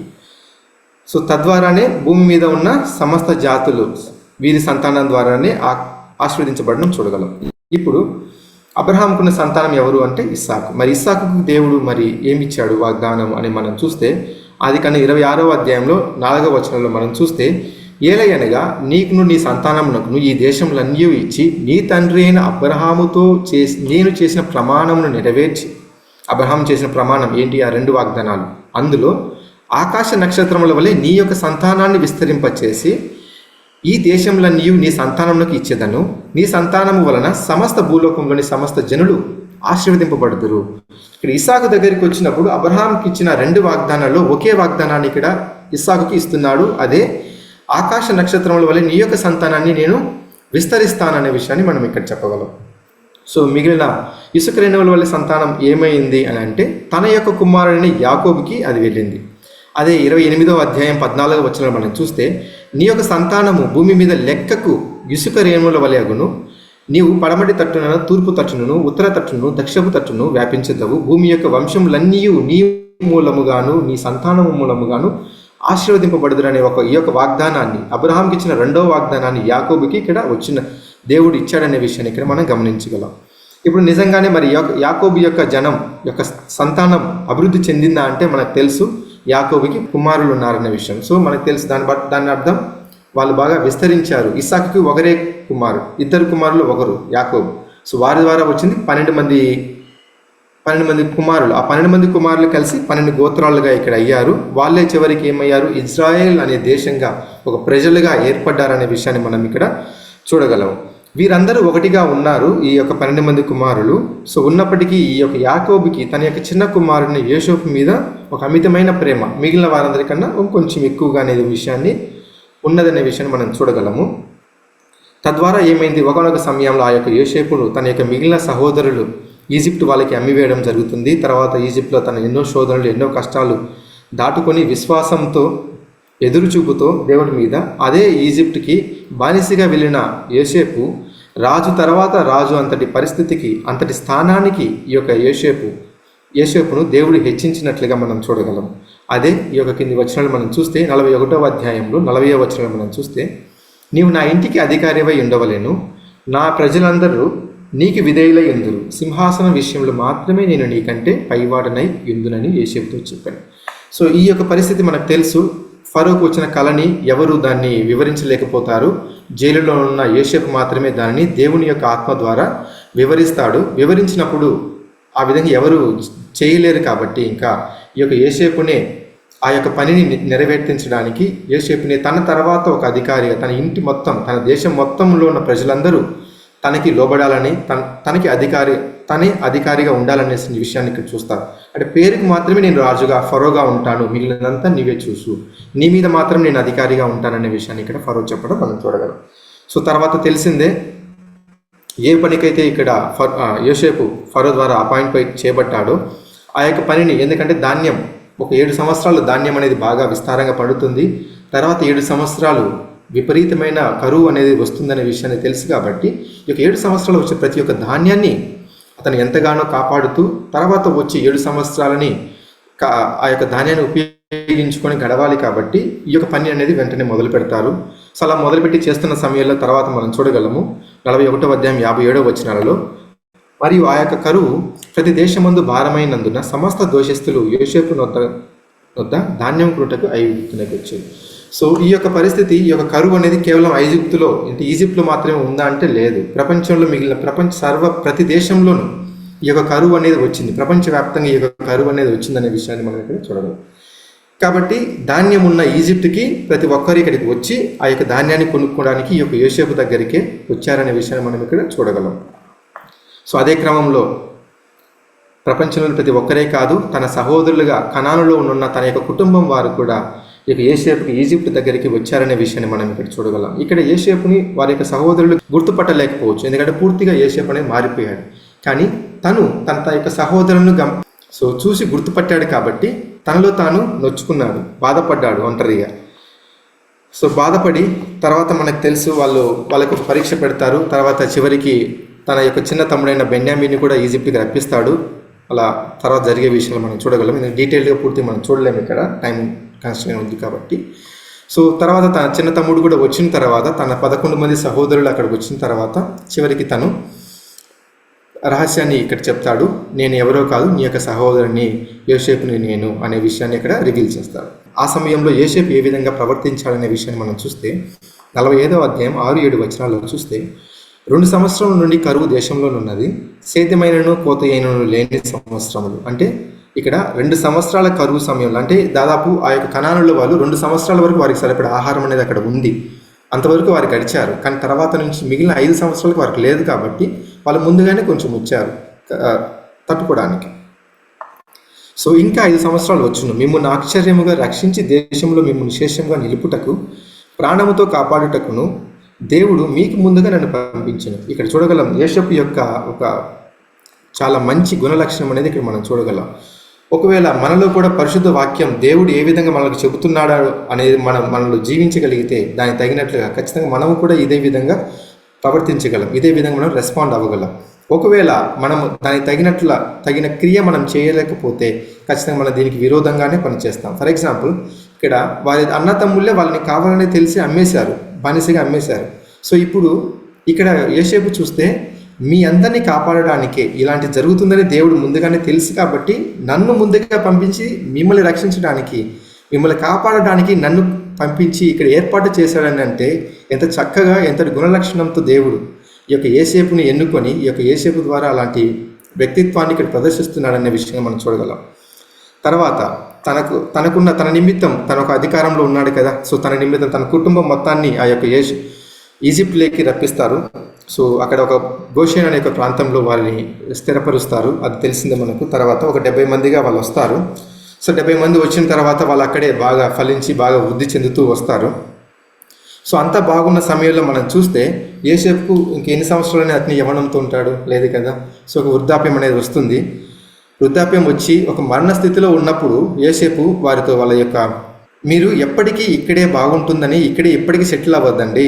సో దేవుడు మనకంటూ ఒక ప్రామిస్ చేసిన దేశం అనేది మనకు ఉంది, మన యొక్క పితరులకి ప్రామిస్ చేసిన వాగ్దాన భూమి అనేది ఉంది. అక్కడికి మనం ఖచ్చితంగా దేవుని మనల్ని తీసుకెళ్తాడు. కాబట్టి నేను చనిపోయిన ఈ యొక్క ఈజిప్ట్లో నా యొక్క శరీరాన్ని, నా యొక్క ఎముకలను మీరు కూర్చిపెట్టద్దు, మీరు మన యొక్క కనాను ఆ యొక్క వాగ్దాన భూమిలోనే నన్ను పాతి పెట్టండి అనే విషయాన్ని చెప్పడం అనేది మనం తర్వాత వచనమైన ఆదికాండం 50వ అధ్యాయంలో 24వ వచనం మనం చూడగలము. యోసేపు తన సహోదరులను చూచి, నేను చనిపోచున్నాను, దేవుడు నిశ్చయంగా మిమ్మల్ని చూడవచ్చి ఈ యొక్క దేశంలో నుండి తాను అబ్రహాము, ఇస్సాకు, యాకోబులతో ప్రమాణం చేసి ఇచ్చిన దేశంలోకి మిమ్మల్ని తీసుకొని పోవునని చెప్పాను. సో ఎంతటి విశ్వాసంతో ఇక్కడ యోసేపు ఉన్నాడనే విషయాన్ని మనం చూడగలం. సో ఖచ్చితంగా మిమ్మల్ని తీసుకెళ్తాడు, అక్కడ మాత్రమే నన్ను పాతి పెట్టండి అనే విషయాన్ని ఇక్కడ చాలా క్లియర్గా యోసేపు చెప్తున్నాడు. సో తర్వాత ఏం జరిగిందో మనకు తెలుసు. యోసేపు మరణించిన తర్వాత అక్కడ వాళ్ళందరూ ఎంతో అభివృద్ధి చెంది ఉన్నారు. కానీ యోసేపు తెలియని ఒక ఫరో అక్కడికి రావడం, తద్వారా వాళ్ళందరినీ వీళ్ళు ఎక్కడ తిరుగుబాటు చేస్తే మొత్తానికే మోసం వస్తుందనే విషయంతో భయపడి వీరందరినీ ఒక బానిసలుగా వాళ్ళు చేసుకొని ఎంతో విపరీతమైన దారుణాతి దారుణమైన పనులు వారి ద్వారా చేసుకుంటూ రావడం. సో ఇక్కడ వీళ్ళకి రక్షణగా ఒక రక్షకుడిని ఇక్కడ దేవుడు ఏర్పాటు చేయడం, పుట్టించడం అనేది చూస్తాము. అదే మోషేని. సో అది కూడా మోషేకి ఎన్నో పలు అనుభవాలను ఒక 40 సంవత్సరాలు వచ్చేసి ఆ యొక్క ఈజిప్ట్ ప్రభుత్వంలో ఒక అధికారంలో ఆ ప్రభుత్వంలో ఉండి పలు విధాల జ్ఞానాన్ని, చదువుని, మొత్తం అవసరమైన శిక్షణ అక్కడ ఇప్పిస్తాడు. తర్వాత అక్కడ నుంచి మిద్యాను అరణ్యంలోకి మరో 40 సంవత్సరాలు ఒక గొర్రెల కాపరిగా అక్కడ ట్రైనింగ్ ఇస్తాడు. ఆ తర్వాత మళ్ళీ అక్కడంతా అయిపోయిన తర్వాత మళ్ళీ తిరిగి ఈజిప్ట్కి రప్పించి మరో 40 సంవత్సరాలు తన యొక్క జనమైన ఇజ్రాయెల్ ప్రజలని ఈజిప్ట్ నుంచి కనానికి తీసుకెళ్లేదానికి ఈ యొక్క మోషేని వాడుకోవడం అనేది మనం చూడగలము. సో అలా మోషేని తీసుకెళ్ళి తిరిగి ఫరో ముందు నిలబెట్టి, నా యొక్క ప్రజలను మీరు బయటికి పంపించండి, మేము వెళ్ళి దేవుణ్ణి సేవించుకోవాలి, మాకు ఇచ్చిన దేశంని మేము స్వతంత్రించుకోవాలి అని చెప్పినప్పుడు అక్కడ ఫరో వింటాడా? ఖచ్చితంగా వినలేదు. సో వినకపోగా తర్వాత ఏమైందనే విషయం మనకు తెలుసు. దేవుడు 10 రకాల తెగుళ్ళని ఆ యొక్క ఈజిప్ట్ ప్రజల మధ్య అనుమతించాడు. నీళ్ళని రక్తంగా మార్చే మొదలు పెట్టుకొని మొదటి సంతాన మరణం వరకు అక్కడ ఎన్నో కార్యాలు దేవుడు అక్కడ చేశాడు. సో ఒక్కొక్క తెగులికి ఆ యొక్క ఫరో యొక్క హృదయం చాలా కఠినమైందే కానీ వారిని యొక్క విడిచిపెట్టలేదు. ఎంత నష్టం వాళ్ళకి ఏర్పడినప్పటికీ ఈజిప్ట్ ప్రజలకి ఈ యొక్క ఇజ్రాయెల్ ప్రజలని ఆయన బానిసత్వం నుంచి వదిలిపెట్టడానికి పడలేదు. చివరికి మనకు తెలుసు, చివరి తెగులైన ఈ యొక్క మొదటి సంతాన మరణం ద్వారా ఈ యొక్క సంహార దూతని పంపించి అక్కడ ఉన్న ఆ యొక్క దేశంలో ఉన్న ప్రతి ఒక్క మొదటి సంతానం మొత్తాన్ని అక్కడ మరణం అనేది చెందడం ద్వారా వీరిని బయటికి పంపించడానికి మనం చూడగలం. సో ఇక్కడ ఇజ్రాయెల్ ప్రజలు మాత్రం ఎలా ఎస్కేప్ అయ్యారనే విషయాన్ని అదంతా మనం గత క్లాసులలో చూసాము. ఎందుకంటే వీరికి మాత్రమే పస్కా పశువు బలిగా చెల్లించి తద్వారా ఆ యొక్క రక్తాన్ని ఆ యొక్క ద్వారబంధనాలకి పూయడం ద్వారా ఆ యొక్క సంహార దూత వీరి నుంచి దాటుకొని మిగిలిన వాళ్ళ ఇళ్లలో ఉన్న మొదటి సంతానంలో ఉన్న మగ సంతానం వారిని చంపడం అనేది మనం చూడగలం. ఇలా దేశం మొత్తం జరిగింది. చివరికి ఎంతలాగా అంటే మీరు మమ్మల్ని వదిలిపోతేనే పెద్ద ఆశీర్వాదం అన్నంతలాగా వారిని అక్కడ దేవుడు ఫరో ద్వారానే చెప్పించడానికి చూస్తాము. సో తర్వాత వాళ్ళు ఎంతో ఐశ్వర్యంతో వాళ్ళకి అవసరమైన ప్రతి దాన్ని అక్కడ ఈజిప్ట్ నుంచి తీసుకొని కనానుకి బయలుదేరుతారు. అది దగ్గర 25 లక్షల మంది అని కూడా మనం గత క్లాసెస్లో చూసాము. సో ఆ తర్వాత మనం చూస్తే దేవుడు వారికి కాపుదలగా ఆ యొక్క అరణ్యంలో పగలు ఎంతో వేడి, ఆ యొక్క వేడిని తట్టుకోవడానికి మేఘస్తంభంగాను, రాత్రి ఎంతో చలి, ఆ యొక్క చలిని తట్టుకోవడానికి అగ్నిస్తంభంగాను ఉంటారు. సో ఇట్లా ఉండే సమయంలో దేవుడు వారిని ఒక చిన్న విన్నపం మాత్రం కోరుతాడు, ఒక చిన్న రిక్వెస్ట్ మాత్రం మోషే మూలంగా ఇస్తాడు. ఏమనంటే నిర్గమ 19వ అధ్యాయం 5వ వచనంలో చూస్తే, కాగా మీరు నా మాట శ్రద్ధగా విని నా నిబంధనను అనుసరించి నడిచిన యెడల మీరు సమస్త దేశ జనులలో నాకు స్వకీయ మగుదురు అనేసి విషయం చెప్తున్నారు. అంటే నేను ఇవ్వబోతున్న ఈ యొక్క ధర్మశాస్త్రాన్ని, ఈ యొక్క నిబంధనను మీరు అనుసరించి లోబడి మీరు నడుచుకుంటే చాలు. ఈ యొక్క విషయాన్ని ఈ యొక్క ఇజ్రాయెల్ ప్రజల నుంచి దేవుడు ఎదురు చూశాడు. అలా మీరు నడుచుకుంటే ప్రపంచంలో ఉన్న సమస్త దేశ జనములందరిలో మీరు మాత్రమే నాకు సంతానంగా ఉంటారనే విషయాన్ని ఇక్కడ దేవుడు చాలా స్పష్టంగా చెప్తున్నాడు. సో ఇక్కడ మనం చూస్తాము. తర్వాత ఈ విషయంలో ధర్మశాస్త్రాన్ని తీసుకునడానికి మోషే తర్వాత సీనాయి పర్వతం మీదకి వెళ్ళినప్పుడు మరి 40 రోజుల వరకు అతను రాడు, జాడ తెలియదు. సో ఆ సమయంలో ఈ యొక్క ఇజ్రాయెల్ ప్రజలు కింద ఉన్న వాళ్ళు ఏం చేస్తారు? తిరిగి విగ్రహారాధన చేస్తారు. బంగారు విగ్రహాన్ని తయారు చేసుకుని ఈ యొక్క విగ్రహమే మనల్ని ఈజిప్ట్ నుంచి ఇంతవరకు మనల్ని నడిపించిందనే విషయంగా ఆ విగ్రహారాధన చేయడం మనం చూస్తాము. ఆ తర్వాత అప్పటికి దేవుడు మరి ఎంతగానో వాళ్ళని కాపాడుతూ ఈ యొక్క మోషే మూలంగా నడిపిస్తూ వస్తూ ఉంటాడు. చివరికి వీళ్ళు ఎంతో అవిశ్వాసంతో వీళ్ళు మోషేని ఎంతగానో ఇబ్బందులు పెడుతున్నప్పటికీ కనాను వైపుకు వాళ్ళు నడిపిస్తూ వస్తాడు. చివరికి కనాను ముందుగా ఈ యొక్క కనాను ఎలా ఉంటుందో అనే విషయాన్ని 12 గోత్రాల నుంచి 12 మందిని ఒక్కొక్క ప్రముఖుని ఎన్నుకొని ఈ యొక్క 12 మందిని పంపించి ఈ యొక్క దేశం ఎలా ఉండబోతుందో ఒక వేగు చూడడం, ఒక స్పైయింగ్ కోసం పంపించమని మోషేకి చెప్తారు. అలా మోషే ఒక 12 మందిని సెలెక్ట్ చేసి ఒక 40 రోజులు కనానులో వేగు చూస్తూ వస్తారు. వచ్చిన తర్వాత అందులో తెలుసు మనకు, అది కూడా గత క్లాస్లో చూసాము, మేజర్గా ఒక 10 మంది చెడ్డ వార్తను అక్కడ చెప్తారు. వాళ్ళు ఆజానుబాహులు, వాళ్ళతో చూస్తే మనం మిడతల్లాగా ఉన్నాము, మనం వాళ్ళని జయించలేము, రకరకాల ఒక చెడు వార్తని వాళ్ళు చెప్తారు. కానీ 2 మాత్రమే, యోషువ కాలేబు మాత్రమే దేవుడు నిజంగా ఆయన చెప్పిన రీతిగానే పాలు తేనె ప్రవహించు దేశమే ఇది, చాలా మంచి దేశమే, దానికి ప్రూఫ్గా కూడా కొన్ని ద్రాక్ష పండ్లు, అంజూరపు చెట్టు పళ్ళు, దానిమ్మ పండ్లను కూడా వారి ఇరువురు యోసేపు కాలేబు ఇరువురు ఒక కట్టెర మీద మోసుకుని వచ్చేంతలాగా ఒక ద్రాక్ష గెల ఉందంటే మనం అర్థం చేసుకోగలం. ఇది నిజమే అనేసి చెప్తున్నారు. అయినప్పటికీ ఇప్పుడు మనం వెళ్ళినా కూడా దేవుడు మనకి ఈ యొక్క దేశాన్ని స్వతంత్రించుకోవడానికి సహాయం చేస్తాడనే విశ్వాసంతో వాళ్ళు ఉన్నారు. సో మనకు తెలిసిందే, మేజారిటీ వాళ్ళు నమ్మి వాళ్ళందరూ దేవునికి విరోధంగా, అక్కడ అవిశ్వాసంగా దేవుని వైపు విరోధంగా తిరగబడతారు. సో వాళ్ళు ఎక్స్పెక్ట్ చేసినట్లుగానే, వాళ్ళు కోరుకున్న రీతిగానే ఈ యొక్క అవిశ్వాసులు కనాన్ని స్వతంత్రించుకోవడానికి అర్హులు కాదనేసి ఆ 40 సంవత్సరాలు, ఆ 40 రోజులకు ప్రతిగా 40 సంవత్సరాలు అరణ్యంలో తిప్పి వారి ఆ అవిశ్వాసంతో వాళ్ళందరినీ మరణింపచేసి తర్వాత ఫ్రెష్గా కొత్త తరాన్ని ఈ యొక్క ఇద్దరు యోషువ కాలేబు మంచి సువార్త చెప్పిన వీరిరువురిని మిగిలిన కొత్త తరాన్ని ఆ యొక్క కనానుని స్వతంత్రించుకోవడానికి చేస్తాడు. అలా స్వతంత్రించుకోవడానికి చెల్లిన తర్వాత కూడా మనం చూడగలము, వారికి న్యాయాధిపతులని అనుగ్రహించాడు దేవుడు. ఈ యొక్క న్యాయాధిపతుల ద్వారా వారి మధ్యలో వచ్చే గొడవలు కానివ్వండి, వివిధ రకాల విషయాల విషయంలో వాళ్ళ న్యాయం తీర్చుకోవడానికి దేవుడు ఒక న్యాయాధిపతులని అక్కడ నియమించాడు. మనం చూడగలం, యోక్తా, గిద్యోన్, సమూయేలు, ఇలా రకరకాల న్యాయాధిపతులు అనేది ఇక్కడ మనకు అనుమతించాడు.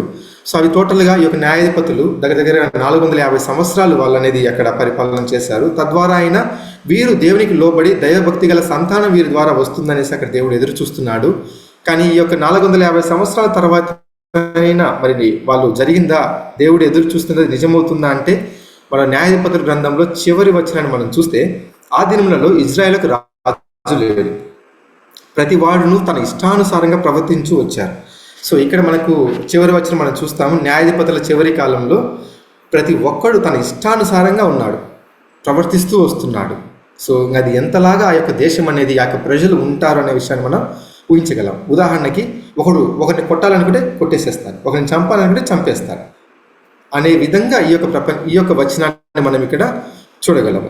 తర్వాత మరి వాళ్ళు ఈ విధంగా చెప్పడమే, లోబడకుండానే మాత్రమే కాదు, తర్వాత వాళ్ళు ఏం చేస్తున్నారంటే పక్క దేశాలతో కంపేర్ చేసుకొని, మేము ఈ న్యాయాధిపతులకి మేము లోబడలేకున్నాము, వీళ్ళతో మాకు అవ్వట్లేదు, మీరు ఒకవేళ రాజులు ఇస్తే, పక్క దేశాలలో ఉన్న మాది రాజులను మాకు ఇస్తే మేము వాళ్ళకి లోబడి మీరు చెప్పినట్లుగా దైవభక్తి గల సంతానంగా మేము అభివృద్ధి చెందుతాము అనే విషయంతో మాకు రాజులు కావాలని సమూయేలు ద్వారా దేవునికి ఇక్కడ విన్నవించడం అనేది మనం చూడగలము.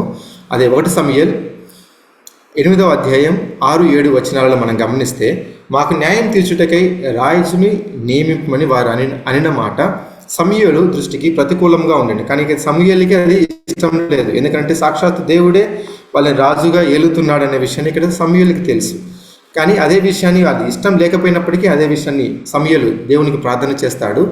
7వ వచనంలో చూస్తే, అందుకు యెహోవా సమూయేలునకు సెలవిచ్చినదేమనగా, జనులు నీతో చెప్పిన మాటలనే ప్రకారం జరిగించును, వారు నిన్ను విసర్జింపలేదు కానీ తమ్మును ఏలకుండా నన్నే విసర్జించి ఉన్నారు. సో రాజుగా నేను ఇండైరెక్ట్గా వాళ్ళని ఏలుతున్నాను న్యాయాధిపతుల మూలంగా, అయినప్పటికీ వాళ్ళు నిన్ను వద్దనట్లేదు, సాక్షాత్ నన్నే వాళ్ళు వద్దంటున్నారు రాజుగా అనే విషయాన్ని ఇక్కడ దేవుడు వాళ్ళు ఏది ఎక్స్పెక్ట్ చేస్తున్నారో ఆ విధంగా జరిగించనే విషయం చెప్తాడు. ఒకవేళ ఈ యొక్క రాజులు వస్తే ఏమేమి జరుగుతుందనే విషయాన్ని కూడా ఈ యొక్క సమూయేలు ద్వారా ఈ యొక్క ప్రజలకి ముందుగా ప్రతిదీ వివరింపచేస్తాడు దేవుడు. సో అయినప్పటికీ మాకు రాజే కావాలనేసి వాళ్ళు పట్టుబడతారు. సో వాళ్ళు అనుకున్నట్లుగానే దేవుడు వాళ్ళకి రాజుని అనుగ్రహిస్తాడు. ఆ యొక్క రాజులలో మనకు మొదట తెలుసు, మొదటి రాజుగా సౌలు ఒక 40 సంవత్సరాలు పాలిస్తాడు. తర్వాత రాజుగా దావీదు 40 సంవత్సరాలు పాలిస్తాడు. తర్వాత సొలొమోన్ తను ఒక 40 సంవత్సరాలు ఇక్కడ పరిపాలించడం అనేది చూడగలం. సో ఇప్పుడు న్యాయాధిపతుల కాలం ముగిసించి అట్లీస్ట్ ఈ యొక్క రాజుల సమయంలోనైనా ఈ యొక్క దేశ ప్రజలు దేవుడు ఎదురు చూస్తున్న దైవభక్తి గల సంతానంగా తయారవుతారా అనే విషయాన్ని ఇక్కడ ఎదురు చూస్తే, ప్రజల సంగతి పక్కన పెడితే అట్లీస్ట్ ఈ రాజులైనా దానికి తగినట్లుగా నడుచుకుంటున్నారా అనే విషయాన్ని మనం గమనిద్దాం. సో సౌలు చూస్తే మొదట్లో చాలా వైరాగ్యంతో, ఎంతో జీల్తో మరి దేవుని సేవ చేయడానికి, ఈ యొక్క రాజ్యాన్ని ఏలడానికి వస్తాడు. సో బట్ తర్వాత ఏమవుతుంది, చివరి పరిస్థితుల్లో గొప్ప రాజుగా మొదటిగా వచ్చాడు, కానీ చాలా దుర్భరంగా, ఎందుకంటే ప్రతిదీ దావీదు మీద ఉన్న ఈర్ష్యతో, పగ, ద్వేషంతో రగిలిపోతూ తన యొక్క మిగిలిన జీవితాన్ని గడిపేశాడు అనే విషయం మనం చూడగలం. అదే దావీదు అయినా మరి దేవుని తగినట్లుగా మరి పూర్తిగా నడుచుకున్నాడా అంటే, కొంతవరకు మంచి రాజుగానే ఉన్నాడు, దేవుడు చెప్పినట్లుగా కొంతవరకు మంచిగా నడుచుకున్నాడు.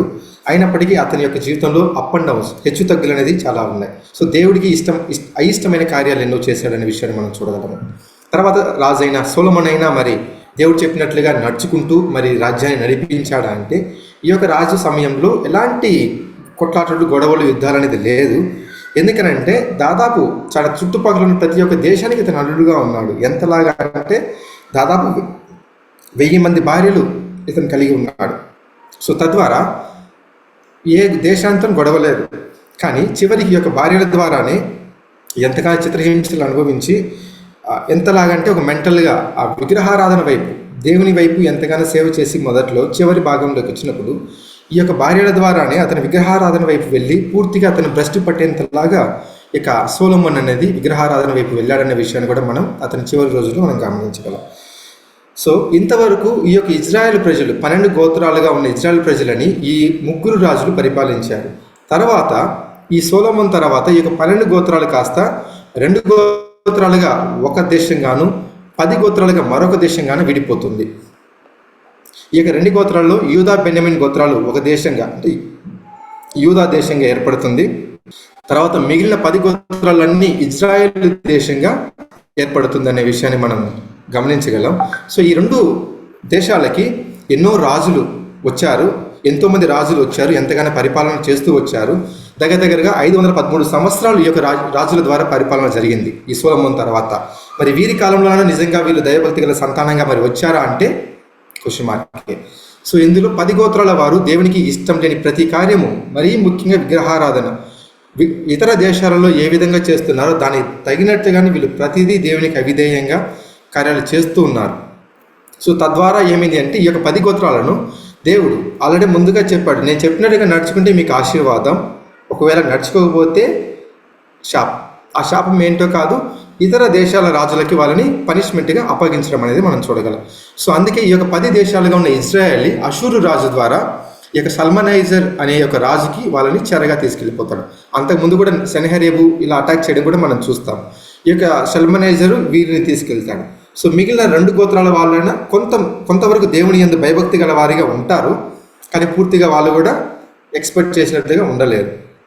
ఇంకొంచెం తర్వాత కాలంలో వీళ్ళు 10 గోత్రాల వాళ్ళు వెళ్ళిన తర్వాత కొంతకాలం తర్వాత వీళ్ళు దేవునికి అవిధేయమైన ఈ యొక్క విగ్రహారాధన, ఇష్టం లేని ప్రతి కార్యాలు వాళ్ళు చేస్తూ వచ్చారు. సో తద్వారా వీళ్ళని కూడా దేవుడు ఈ 2 గోత్రాలను కూడా బబులోను రాజ్యానికి నెబుకద్నెజర్ రాజుకి చెరగా ఇస్తాడు. ఈ యొక్క నెబుకద్నెజర్కి ఇవ్వడానికంటే ముందుగా యూదా దేశం మీద దండెత్తుతాడు. దండెత్తి చివరి ప్రయత్నంలోనే 3వసారి మాత్రమే అతను ఈ యొక్క యూదా దేశం మొత్తాన్ని పూర్తిగా అగ్నితో నాశనం చేసి అతనికి ఏమేమైతే విలువైన వస్తువులు అక్కడ ఉన్నాయో దేవాలయంలో కానీ ఆ దేశంలో అవన్నీ తన యొక్క దేశానికి షిఫ్ట్ చేసుకొని ఇక్కడ మొత్తాన్ని అగ్నితో నాశనం చేసి ఇక్కడ ఉన్న వాళ్ళందరినీ ఖైదీలుగా చెరకు తీసుకొని పోయిన విషయాన్ని మనం చూడగలం. సో ఈ విధంగా అన్ని రాజులకి వాళ్ళందరినీ 12 గోత్రాలని అక్కడ అప్పగించాడనే విషయాన్ని మనం ఇక్కడ చూడగలం. సో ఇలా జరుగుతూ ఉన్న సమయంలో తిరిగి దేవుడు యెహెజ్కేలు ప్రవక్త ద్వారా ఒక విషయాన్ని ఇక్కడ మనకు ఒక ప్రవచనాన్ని నేను ఇక్కడే చెప్పడం అనేది మనం ఇక్కడ చూడగలం. సో ఏ విధంగా అంటే యెహెజ్కేలు 21వ అధ్యాయం 25, 26 వచనాల్లో చూస్తే, గాయపడిన వాడ, దుష్టుడా, ఇజ్రాయేలుకు అధిపతి. ఇక్కడ ఇజ్రాయేల్ యొక్క చివరి రాజు గురించి ఇక్కడ చెప్తున్నాడు. దోష సమాప్తి కాలమున నీకు తీర్పు వచ్చి ఉన్నది. ప్రభువైన యెహోవా ఇలాగూ సెలవిచ్చుచున్నాడు, తలాటమును తీసివేయము, కిరీటమును ఎత్తుము. ఇక ఇట్లుండదు. ఇక మీదట నీచుని గనుని నీచునిగాను చేయము. ఇక్కడ ఆ యొక్క రాజుకు సంబంధించిన విషయాలు ఇక్కడ తలాటం అంటే అంగీని, వస్త్రములను తీసివేయము అంటే యాజకత్వాన్ని అక్కడ తీసేస్తున్నాడు. అలానే కిరీటం తీసివేయము అంటే ఇక మీదట రాజులు ఉండరు అనే విషయాన్ని ఇక్కడ చాలా క్లియర్గా యెహెజ్కేలు ప్రవక్త ద్వారా దేవుడు ఇక్కడ విషయాన్ని చెప్పాడు. అదేవిధంగా తర్వాత వచ్చిన మనం చూస్తే ఈ యొక్క అది ఇజ్రాయెల్ ఇక్కడ వచ్చినప్పటికి మనకు యూదా దేశానికి సంబంధించిన విషయంలో నేను దాన్ని పడద్రోయును 3 సార్లు దండెత్తాడు, 3వసారి పూర్తిగా నాశనం చేశాడు. దాని స్వాస్థకర్త వచ్చే వరకు అది నిలవదు, అప్పుడు నేను దానికి అతనికి ఇచ్చేదను. సో ఇప్పుడు స్వాస్థకర్త వచ్చేంత వరకు ఈ యొక్క దేశాల మీద రాజులు కానీ యాజకత్వం కానీ జరగదనే విషయాన్ని ఇక్కడ చాలా క్లియర్గా దీర్ఘదర్శనంగా దేవుడు ఇక్కడ చెబుతున్నాడు 2 రాజ్యాల మీద. సో తర్వాత ఈ యొక్క ఇర్మియా ప్రవక్త ద్వారా దేవుడు మరి యొక్క ప్రవచనాన్ని ఇక్కడ మనకు పలుకుతాడు. అదే 2 దినవృత్తాంతాల గ్రంథంలో 36వ అధ్యాయం 21వ వచనంలో చూస్తే, ఇర్మియా ద్వారా పలకబడిన యెహోవా మాట నెరవేర్చుటకై విశ్రాంతి దినములను దేశం అనుభవించే వరకు ఇది సంభవించేది. దేశం పాడుగానున్నది, 70 సంవత్సర కాలము అది విశ్రాంతి దినములు అనుభవించింది. ఇక్కడ 70 సంవత్సరాలు ఆ యొక్క దేశం అనేది విశ్రాంతి పొందుతుంది అనే విషయాన్ని ఇక్కడ చెప్తున్నాడు. అంటే దాని అర్థం ఈ యొక్క ఇజ్రాయెల్ ప్రజలు మొత్తము, ఈ యొక్క ముఖ్యంగా యూద జనాంగలు మొత్తము, ప్రజల మొత్తము 70 సంవత్సరాలు చెరలో ఉండబోతున్నారు అనే విషయాన్ని ఇక్కడ చూడగలం. సో దైవభక్తి గల సంతానం రావడానికి దేవుడు ఎంతగానో ప్రయత్నం చేస్తూ ఎన్నో అవకాశాలను ఈ యొక్క ఇజ్రాయెల్ 12 గోత్రాల వారికి ఇస్తూ రావడం అనేది మనం చూసాము. అయినప్పటికీ వాళ్ళు న్యాయాధిపతులను ఇచ్చారు, లోబడలేదు. రాజులను ఇచ్చాడు, లోబడలేదు. ఎన్నో ప్రవక్తలను ఇచ్చాడు, లోబడలేదు. సో ఇలా ఎన్ని అవకాశాలు ఇచ్చినప్పటికీ లోబడకపోతున్నారు. వీరిని ఏ విధంగా మళ్ళీ మనసు తిప్పాలి అనే విషయంతో చివరి అవకాశంగా దేవుడు తన యొక్క పరలోకంలో ఇక నేను ఎవరిని పంపించదనా అనేంతలాగా దేవుడు ఉండే విషయాన్ని మనం ఇక్కడ చూడగలము. యెషయా 6వ గ్రంథం 6వ అధ్యాయం 8వ వచనంలో, ఇప్పుడు నేను ఎవరిని పంపిదను. సో ఉన్న అవకాశాలన్నీ చాలా అయిపోయింది. సో వీరు అయినప్పటికీ మనసు తిరగలేకున్నారు, దేవునికి లోబడలేకున్నారు, అవిధేయంగానే తిరుగుతూ వస్తూ ఉన్నారు. దైవభక్తి సంతానంగా రావాల్సిన వీరు. అబ్రహాం ఎటువంటి విశ్వాసం కలిగి ఉన్నారు, అబ్రహాం, ఇస్సాకు, యాకోబు, అదేవిధంగా వీళ్ళు లేకుండా ఉన్నారు, పూర్తి ఆపోజిట్గా ఉన్నారు. సో ఇప్పుడు దేవుడు చాలా నొచ్చుకొని ఉన్నాడు, ఇంకెవరిని పంపించదనా అనే సమయంలో ఇక్కడ మనం చూడగలము. మా నిమిత్తము ఎవడు పోవుదునని ప్రభువు సెలవీయగా వింటిని. అక్కడ ఉన్న మన ప్రభువు ఇక్కడ వింటున్నాడు. అంతటా నేను చిత్తగించుము, నేనున్నాను, నన్ను పంపుమా అనగా. సో అక్కడ మన ప్రభువైన యేసుక్రీస్తు తండ్రితో ఇక్కడ చెప్తున్నాడు, ఇదిగో నేను ఉన్నాను, నేనే వెళ్తాను ఈ యొక్క ప్రజలకు వీరిని తిప్పడానికి, దేవునికి భయభక్తి గల సంతానంగా వీరిని మార్చడానికి ఇదో నేనున్నాను, నేను వెళ్తాను అనే విషయంగా వాలంటీర్గా ఇక్కడ యేసుక్రీస్తు ఆత్మరూపంలో ఆ యొక్క పరలోకంలో ఉన్న యేసుక్రీస్తు ఇక్కడ తండ్రికి చెప్పడం అనేది మనం ఇక్కడ చూడగలం. సో తద్వారా మనకు తెలిసిందే, పరలోకంలో ఉన్న యేసుక్రీస్తు ఇక్కడ కన్య అయిన మరియా గర్భంలో ఒక శిశువుగా, పరలోకంలో ఉన్న ఆయన భూమి మీద ఒక పశువుల పాకలో పుట్టడం అనేది మనం ఇక్కడ చూడగలము.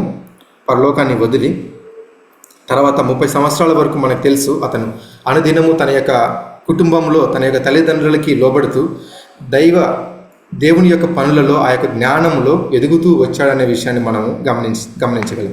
సో దానికి సర్టెన్ టైం అనేది రైట్ టైం వచ్చింది. తన యొక్క 30వ సంవత్సరంలో వచ్చినప్పుడు తనను తానుగా దేవుని చిత్తానికి పూర్తిగా అప్పగించుకోవడం అనేది మనం ఇక్కడ చూడగలం. సో అదే మత్తయి సువార్తలో 3వ అధ్యాయం 17వ వచనం మనం చూస్తే, మరియు ఇదిగో ఈయనే నా ప్రియ కుమారుడు, ఈయన యందు నేను ఆనందించుచున్నానని ఒక శబ్దం ఆకాశం నుంచి వచ్చింది. సో ఎప్పుడైతే తను జ్ఞానస్థానం బాప్తిజం తీసుకున్నాడో, తనను పూర్తిగా దేవునికి అప్పగించుకున్నాడో, అప్పుడు పరలోకం నుండి ఒక శబ్దం వస్తుంది, ఈయన నా ప్రియ కుమారుడు, ఈయన యందు నేను ఆనందిస్తున్నాననే విషయాన్ని ఇక్కడ దేవుడు ఒక సాక్ష్యాన్ని ఇక్కడ ఇస్తున్నాడు. సో వెంటనే జ్ఞానస్థానం తీసుకున్న వెంటనే ఆయన ఏం చేస్తున్నాడనే, ఏమి ప్రసంగిస్తున్నాడనే విషయాన్ని మనం చూస్తే మత్తయి 4వ అధ్యాయంలో 17వ వచనాన్ని మనం చూడగలము. అప్పటి నుంచి యేసు పరలోక రాజ్యం సమీపించి ఉన్నది గనుక మారు మనసు పొందుడి అని చెప్పుచూ ప్రకటింప మొదలుపెట్టాను. సో ఇక్కడ యేసుక్రీస్తు జ్ఞానస్థానం తీసుకుని వచ్చిన వెంటనే తను చెప్పిన మొదటి ఉపన్యాసం ఏంటి అంటే, ఇక్కడ పరలోక రాజ్యం సమీపించింది, మీరు మారు మనసు పొందండి. సో ఇక్కడ ఇంతవరకు మనం చూస్తే యాకోబుకి దేవుడు ఇచ్చిన వాగ్దానం ఏంటి? భూమి యొక్క ఇసుక రేణువుల వలె, సముద్ర తీర మందులో ఉన్న ఇసుక రేణువుల వలె ఆ యొక్క ఆశీర్వాదాన్నే ఇంతవరకు మనం చూస్తూ వచ్చాము ఆ యొక్క ఇజ్రాయెల్ ప్రజల ద్వారా 12 గోత్రాల నుంచి. కానీ ఇక్కడ యేసుక్రీస్తు వచ్చినప్పుడు మొదటగా అక్కడ చివరిగా ఇస్సాకు ద్వారా ఆగిపోయింది ఆకాశ నక్షత్రాల వాగ్దానము. ఆ తర్వాత అది ఎక్కడ మనకు రాలేదు. సో ఇప్పుడు యేసుక్రీస్తు వచ్చి ఇక్కడ మళ్ళీ చెబుతున్నాడు, పరలోక రాజ్యం అంటే పరలోక ఆకాశానికి సంబంధించిన రాజ్యాన్ని గురించి ఇక్కడ చెబుతున్నాడు. కాబట్టి మీరు మారు మనసు పొందండి. ఇంతవరకు మీ యొక్క పితరులు ఏ విధంగా అయితే ముందున్నవారు విశ్వాసులుగా ఉన్నారు, అబ్రహాం, ఇస్సాకు, యాకోబులు, ఆ విధంగా మీరు ఇక్కడి నుంచి అయినా దేవుని భయభక్తి గల సంతానంగా మారండి, పరలోక రాజ్యం దగ్గర ఉంది అనే విషయాన్ని ఇక్కడ యేసుక్రీస్తు చెప్పడం అనేది చూడగలం. సో ఇక్కడ మొత్తానికి చూస్తే మనకు ఆకాశ నక్షత్రములు, సముద్రపు ఇసుక రేణువులు అనే విషయాన్ని మనం ఎలా అర్థం చేసుకోవచ్చు అంటే, ఆకాశ నక్షత్రములు అంటే ఆకాశ సంబంధమైన రాజ్యాన్ని గురించి ఇక్కడ చూస్తున్నాము. అదే సముద్రపు తీరమందలి ఇసుక రేణువుల వలి అంటే భూమికి సంబంధమైన ఒక రాజ్యాన్ని అనేది ఇక్కడ చూడగలం అనే విషయాన్ని మనం ఇక్కడ గమనించగలం. సో ఇప్పుడు ఈ యొక్క ఆకాశ నక్షత్రముల వలె అంటే ఆకాశ సంబంధమైన రాజ్యాన్ని గురించి మనం ఇక్కడ ఫస్ట్ ధ్యానిద్దాము. సో ఈ యొక్క యేసుక్రీస్తు వచ్చి మారు మనసు పొందండి, రాజ్యం దగ్గరగా ఉందనే విషయాన్ని ఇక్కడ చెబుతున్నాడు. అది ఎక్కడ చెబుతున్నాడంటే ఆ యొక్క ఇజ్రాయెల్ ప్రజల మధ్యలోనే, యూద జనాంగాల మధ్యలోనే ఇక్కడ చెప్పడం అనేది చూస్తున్నాడు. అదే విషయాన్ని అందుకు ఏం చేయాలనేది ఇక్కడ చెప్తున్నాడు. ఇక్కడ అది స్వతంత్రించుకున్నట్టు ఏం చేయాలనే విషయాన్ని మత్తయి 16వ అధ్యాయం 24వ వచనంలో చూస్తే, అప్పుడు యేసు తన శిష్యులను చూచి, ఎవడైనను నన్ను వెంబడింపగోరిన ఎడల తన్ను తాను ఉపేక్షించుకొని తన సిలువను నెత్తుకొని నన్ను వెంబడింపవలెను. ఇక్కడ ఈ యొక్క ఆశీర్వాదం, ఈ యొక్క పిలుపుని అక్కడ ఇస్తున్నాడు యేసుక్రీస్తు. ఏ విధంగానంటే, నన్ను వెంబడించాలనుకుంటే, అంటే ఈ పిలుపులోకి మీరు రావాలి అంటే మిమ్మల్ని మీరు ఉపేక్షించుకోవాలి, తృణీకరించుకోవాలి. మీ యొక్క సిలువను మీరు వెంబడించి, అంటే అనుదినము మీరు వెంబడించి వస్తే ఈ యొక్క రాజ్యాన్ని మీరు స్వతంత్రించుకోగలరనే విషయాన్ని మనం ఇక్కడ చూడగలం. సో ఇలా జరుగుతున్న సమయంలో ఈ యొక్క పిలుపుకి మనకు తెలుసు, మొదటగా 12 మంది అపోస్తలులు ఈ యొక్క పిలుపులో వస్తారు. ఆ తర్వాత విశేషంగా మరొక 70 మంది శిష్యులు ఈ యొక్క పిలుపులోకి వాళ్ళు వస్తారు యూదుల నుంచి. ఇలా జరుగుతున్న సమయంలో పేతురికి ఒక సందేహం వస్తుంది. ఓకే ప్రభువా, మరి మేము ఉన్నటన్నీ వదిలి వస్తున్నామే, మాకేం దొరుకుతుంది, దీనివల్ల మాకేంటి ఉపయోగం? మీరు చెప్పినట్టుగా పరలోక రాజ్యం సమీపించింది, ఓకే, మేము విశ్వసిస్తున్నాము, నమ్ముతున్నాము, ఉన్నటన్నీ వదిలి నువ్వు చెప్పినట్టుగా మేము నడుచుకుంటాం, మాకేంటి, ఏం పొందుకుంటాం అనే విషయాన్ని ఇక్కడ పేతురు ఇక్కడ అడగడం చూడగలం. యేసుక్రీస్తు ఇచ్చే సమాధానాన్ని మనం మత్తయి 19వ అధ్యాయం 27-28 వచనంలో మనం చూస్తే, పేతురు, ఇదిగో మేము సమస్తమును విడిచిపెట్టి నిన్ను వెంబడించితిమి గనుక మాకేమి దొరుకునని ఆయన అడిగాడు. సో ఈ రోజుల్లో కూడా మనకు చూస్తే నిజంగా ఇంత చేస్తున్నామే దేవుని కోసం, ఏం దొరుకుతుంది, ఏంటి, ఎందుకోసం అనే విషయాన్ని ప్రతి ఒక్కరిలో ఏదో ఒక సమయంలో వచ్చే ఉంటుంది. సో అందుకే యేసుక్రీస్తు వారితో ఇలా చెప్తున్నాడు, పునర్జన్మందు మనిషి కుమారుడు తన మహిమ గల సింహాసనం మీద ఆసనుడై ఉన్నప్పుడు, అంటే తన యొక్క 2వ రాకడలో సింహాసనాసనుడై అయినప్పుడు నన్ను వెంబడించిన మీరును, ఒకవేళ ఆ విధంగా వెంబడించాలనుకున్న మిగిలిన ఇజ్రాయెల్ ప్రజలను ఆసీనులై, సింహాసనం మీద ఆసీనులై ఇజ్రాయెల్ 12 గోత్రముల వారికి తీర్పు తీర్చెదరు అనే విషయాన్ని ఇక్కడ యేసుక్రీస్తు వాళ్ళకి చాలా క్లియర్గా చెప్తున్నారనే విషయాన్ని ఇక్కడ మనం గమనించగలం. సో ఇక్కడ చెబుతూ ఈ యొక్క యేసుక్రీస్తు ఆ యొక్క యూదుల జనముల మధ్యలోనే ఈ యొక్క పిలుపు అనేది ప్రకటించబడుతూ వచ్చింది. అదేవిధంగా తన యొక్క 12 మంది శిష్యులకి కూడా చెబుతూ, మరి పక్క దేశాలందరికీ వెళ్ళి చెప్పండి అన్నాడా అంటే లేదు. అదే విషయాన్ని మనం ఇక్కడ 10వ అధ్యాయం 5-6 వచనాల్లో చూస్తే, యేసు ఆ 12 మందిని పంపుచు, ఆ యొక్క 12 మంది అపోస్తలులని పంపిస్తూ వారిని చూచి వారికి ఆజ్ఞాపించినది ఏమనగా, వారికి ఒక ఆజ్ఞ ఇస్తున్నాడు, మీరు అన్య జనుల దారిలోకి వెళ్ళకుడి, మీరు ఇతరులకి ఈ యొక్క సువార్తను మీరు చెప్పకండి, సమరలియే ఏ పట్టణంలోనైనా ప్రవేశింపకడి, అక్కడ ఉన్న సమరయాలోకి కూడా మీరు వెళ్ళకండి, ఇజ్రాయెల్ వంశంలోని నశించిన గొర్రెల యొద్దకే వెళ్ళుడి, పూర్తిగా ఈ యొక్క యూద ప్రజల మధ్యలోనే మీరు ఈ యొక్క పిలుపుని ప్రకటించండి, వారిని మాత్రమే ఈ యొక్క పిలుపుని అందించండి అనే విషయాన్ని ఇక్కడ చాలా క్లియర్గా యేసుక్రీస్తు చెప్తూ వచ్చాడు. తన యొక్క శిష్యులైన 12 మంది అపోస్తలునికి అదే చెప్తూ వచ్చారు, వాళ్ళు అదే చెప్తూ వచ్చారు అనే విషయాన్ని మనం ఇక్కడ చూడగలం. సో తర్వాత వీళ్ళు వెళ్ళి ఎంతగానో ప్రకటిస్తూ వస్తారు, వారిని ఎంతగానో పిలుపు ఇస్తూ వస్తుంటారు. అయినప్పటికీ వారిని దైవభక్తి గల సంతానంగా మార్చాలని దేవుడు ఎంతగానో ప్రయత్నం చేస్తూ ఉన్నాడు వీరి ద్వారా. అయినప్పటికీ వాళ్ళు అది అర్థం చేసుకోలేకుండా ఉన్నారు. అర్థం చేసుకోకుండా ఒకానొక పరిస్థితిలో అది ఎంతలాగా యేసుక్రీస్తు దానికి రెస్పాండ్ అవుతున్నాడని అంటే, యోహాను 8వ అధ్యాయం 44వ వచనంలో చూస్తే, మీరు మీ తండ్రి యొక్క అపవాది సంబంధులు, మీ తండ్రి దురాశలు నెరవేర్చగూర్చున్నారు. ఆది నుండి వాడు నరహంతకుడై ఉండి సత్యమందు నిలిచిన వాడు కాదు, వాని యందు సత్యమేది లేదు. వాడు అబద్ధమాడినప్పుడు తన స్వభావం అనుసరించి మాట్లాడును, వాడు అబద్ధకుడును అబద్ధములకు జనకుడైన ఉన్నాడు. సో ఇక్కడ దేవుని సంతానంగా ఈ యొక్క ఇజ్రాయెల్ ప్రజలు ఎంతగానో కాపాడుతూ, ఎంతగానో వాళ్ళని కంచెను కాపుదలను అనుగ్రహించి వాళ్ళని కంటికి రెప్పలుగా కాపాడుతూ వచ్చాడు. అయినప్పటికీ దేవునికి వాళ్ళు లోబడకుండా ఉన్నప్పటికీ చివరి అవకాశంగా యేసుక్రీస్తు వచ్చాడు. యేసుక్రీస్తుని మెస్సయ్యగా అంగీకరించలేదు. ఇక్కడ అంగీకరించకపోగా ఆయన చెప్పే పిలుపుని వాళ్ళు తృణీకరించి ఉన్న సమయంలో ఇక్కడ చెబుతున్నారు, మీరు దేవుని సంతానం కాదు, మీరు అపవాది సంబంధులు అనేసి విషయాన్ని ఇక్కడ చెప్పడం అనేది మనం ఇక్కడ చూడగలం. సో ఒక పక్క అయినప్పటికీ ఈ యొక్క పిలుపు వారికి మాత్రమే అనే విషయాన్ని ఇక్కడ మనం చూస్తూ ఉన్నాము. అదే విషయంగా ఈ యొక్క పిలుపు యూదుల మధ్యలో వెళుతూ ఉండగా యేసుక్రీస్తు మిగిలిన అన్యులున్న వారి యొక్క విశ్వాసాన్ని చూసి చాలా ఆశ్చర్యంతో ఉంటాడు. అదే ఒక ఉదాహరణకి కనానీయ స్త్రీ చూస్తే, తన యొక్క కుమార్తెకి బాగలేనప్పుడు విషయంలో తన కనపరిచిన విశ్వాసం విషయంలో మనం చూస్తే యేసుక్రీస్తుని ఆశ్చర్యపోతాడు. ఇటువంటి విశ్వాసాన్ని నేను ఇజ్రాయెల్ ప్రజలలో కూడా నేను కనుగొంటున్నా అనే విషయాన్ని. ఆమె కాదు, తర్వాత శతాధిపతి తన యొక్క సేవకునికి ఆరోగ్యం బాగలేదనే విషయంలో యేసుక్రీస్తు దగ్గరికి వచ్చి, నీవు నా ఇంటికి రావడానికి నేను అర్హుని కాదు, కానీ మీరు ఒక్క మాట మాత్రం చెప్పండి, అక్కడ నా యొక్క దాసుడు బాగుపడతాడు. అంతెంతలాగా విశ్వాసాన్ని ఈ యొక్క అన్యజనులు యేసుక్రీస్తు ముందు కనపరచడము, ఇక్కడ దానికి తగినట్లుగా వాళ్ళకి నడుచుకోవడం అనేది ఇక్కడ మనము చూడగలం. సో తద్వారా ఇదే విషయాన్ని అక్కడ మిగిలిన తన యొక్క శిష్యులతో తనతో పాటు వెంబడించిన వారిని ఇక్కడ యేసుక్రీస్తు క్లియర్గా చెప్తాడు. సో ఇటువంటి విశ్వాసాన్ని నేను ఇజ్రాయేలులోనైనా నేను కనుగొందునా, ఖచ్చితంగా అక్కడ చెప్పడం అనేది మనం ఇక్కడ మత్తయి 8వ అధ్యాయం 10వ వచనంలో చూడగలం. సో అలా జరుగుతున్న క్రమంలో యేసుక్రీస్తు శిలువ మరణానికి సమీపై ఉన్నది. సో అలా శిలువ మరణం చెందడానికి ఒక వారం రోజుల ముందు యేసుక్రీస్తు ఈ యొక్క యూద ప్రజల గురించి, ఈ యొక్క యెరూషలేము గురించి ఒక మాటను అనేది ఇక్కడ చెప్పడం మనం చూడగలము. మత్తయి 23వ అధ్యాయం 37-38 వచనాలలో మనం చూస్తే, యెరూషలేమా యెరూషలేమా, ప్రవక్తలను చంపుచు నీ యొద్దకు పంపబడిన వారిని రాళ్లతో కొట్టుచును ఉండుదానా, తన కోడి తన పిల్లలను రెక్కల క్రింద ఎలాగూ చేర్చుకున్నానో అలాగే నేను నీ పిల్లలను ఎన్నో మార్లు చేర్చుకున్నవలనని ఇంటిని కానీ మీరు వెళ్ళకపోతుంది. ఇదిగో మీ ఇల్లు మీకు విడవబడి ఉన్నది.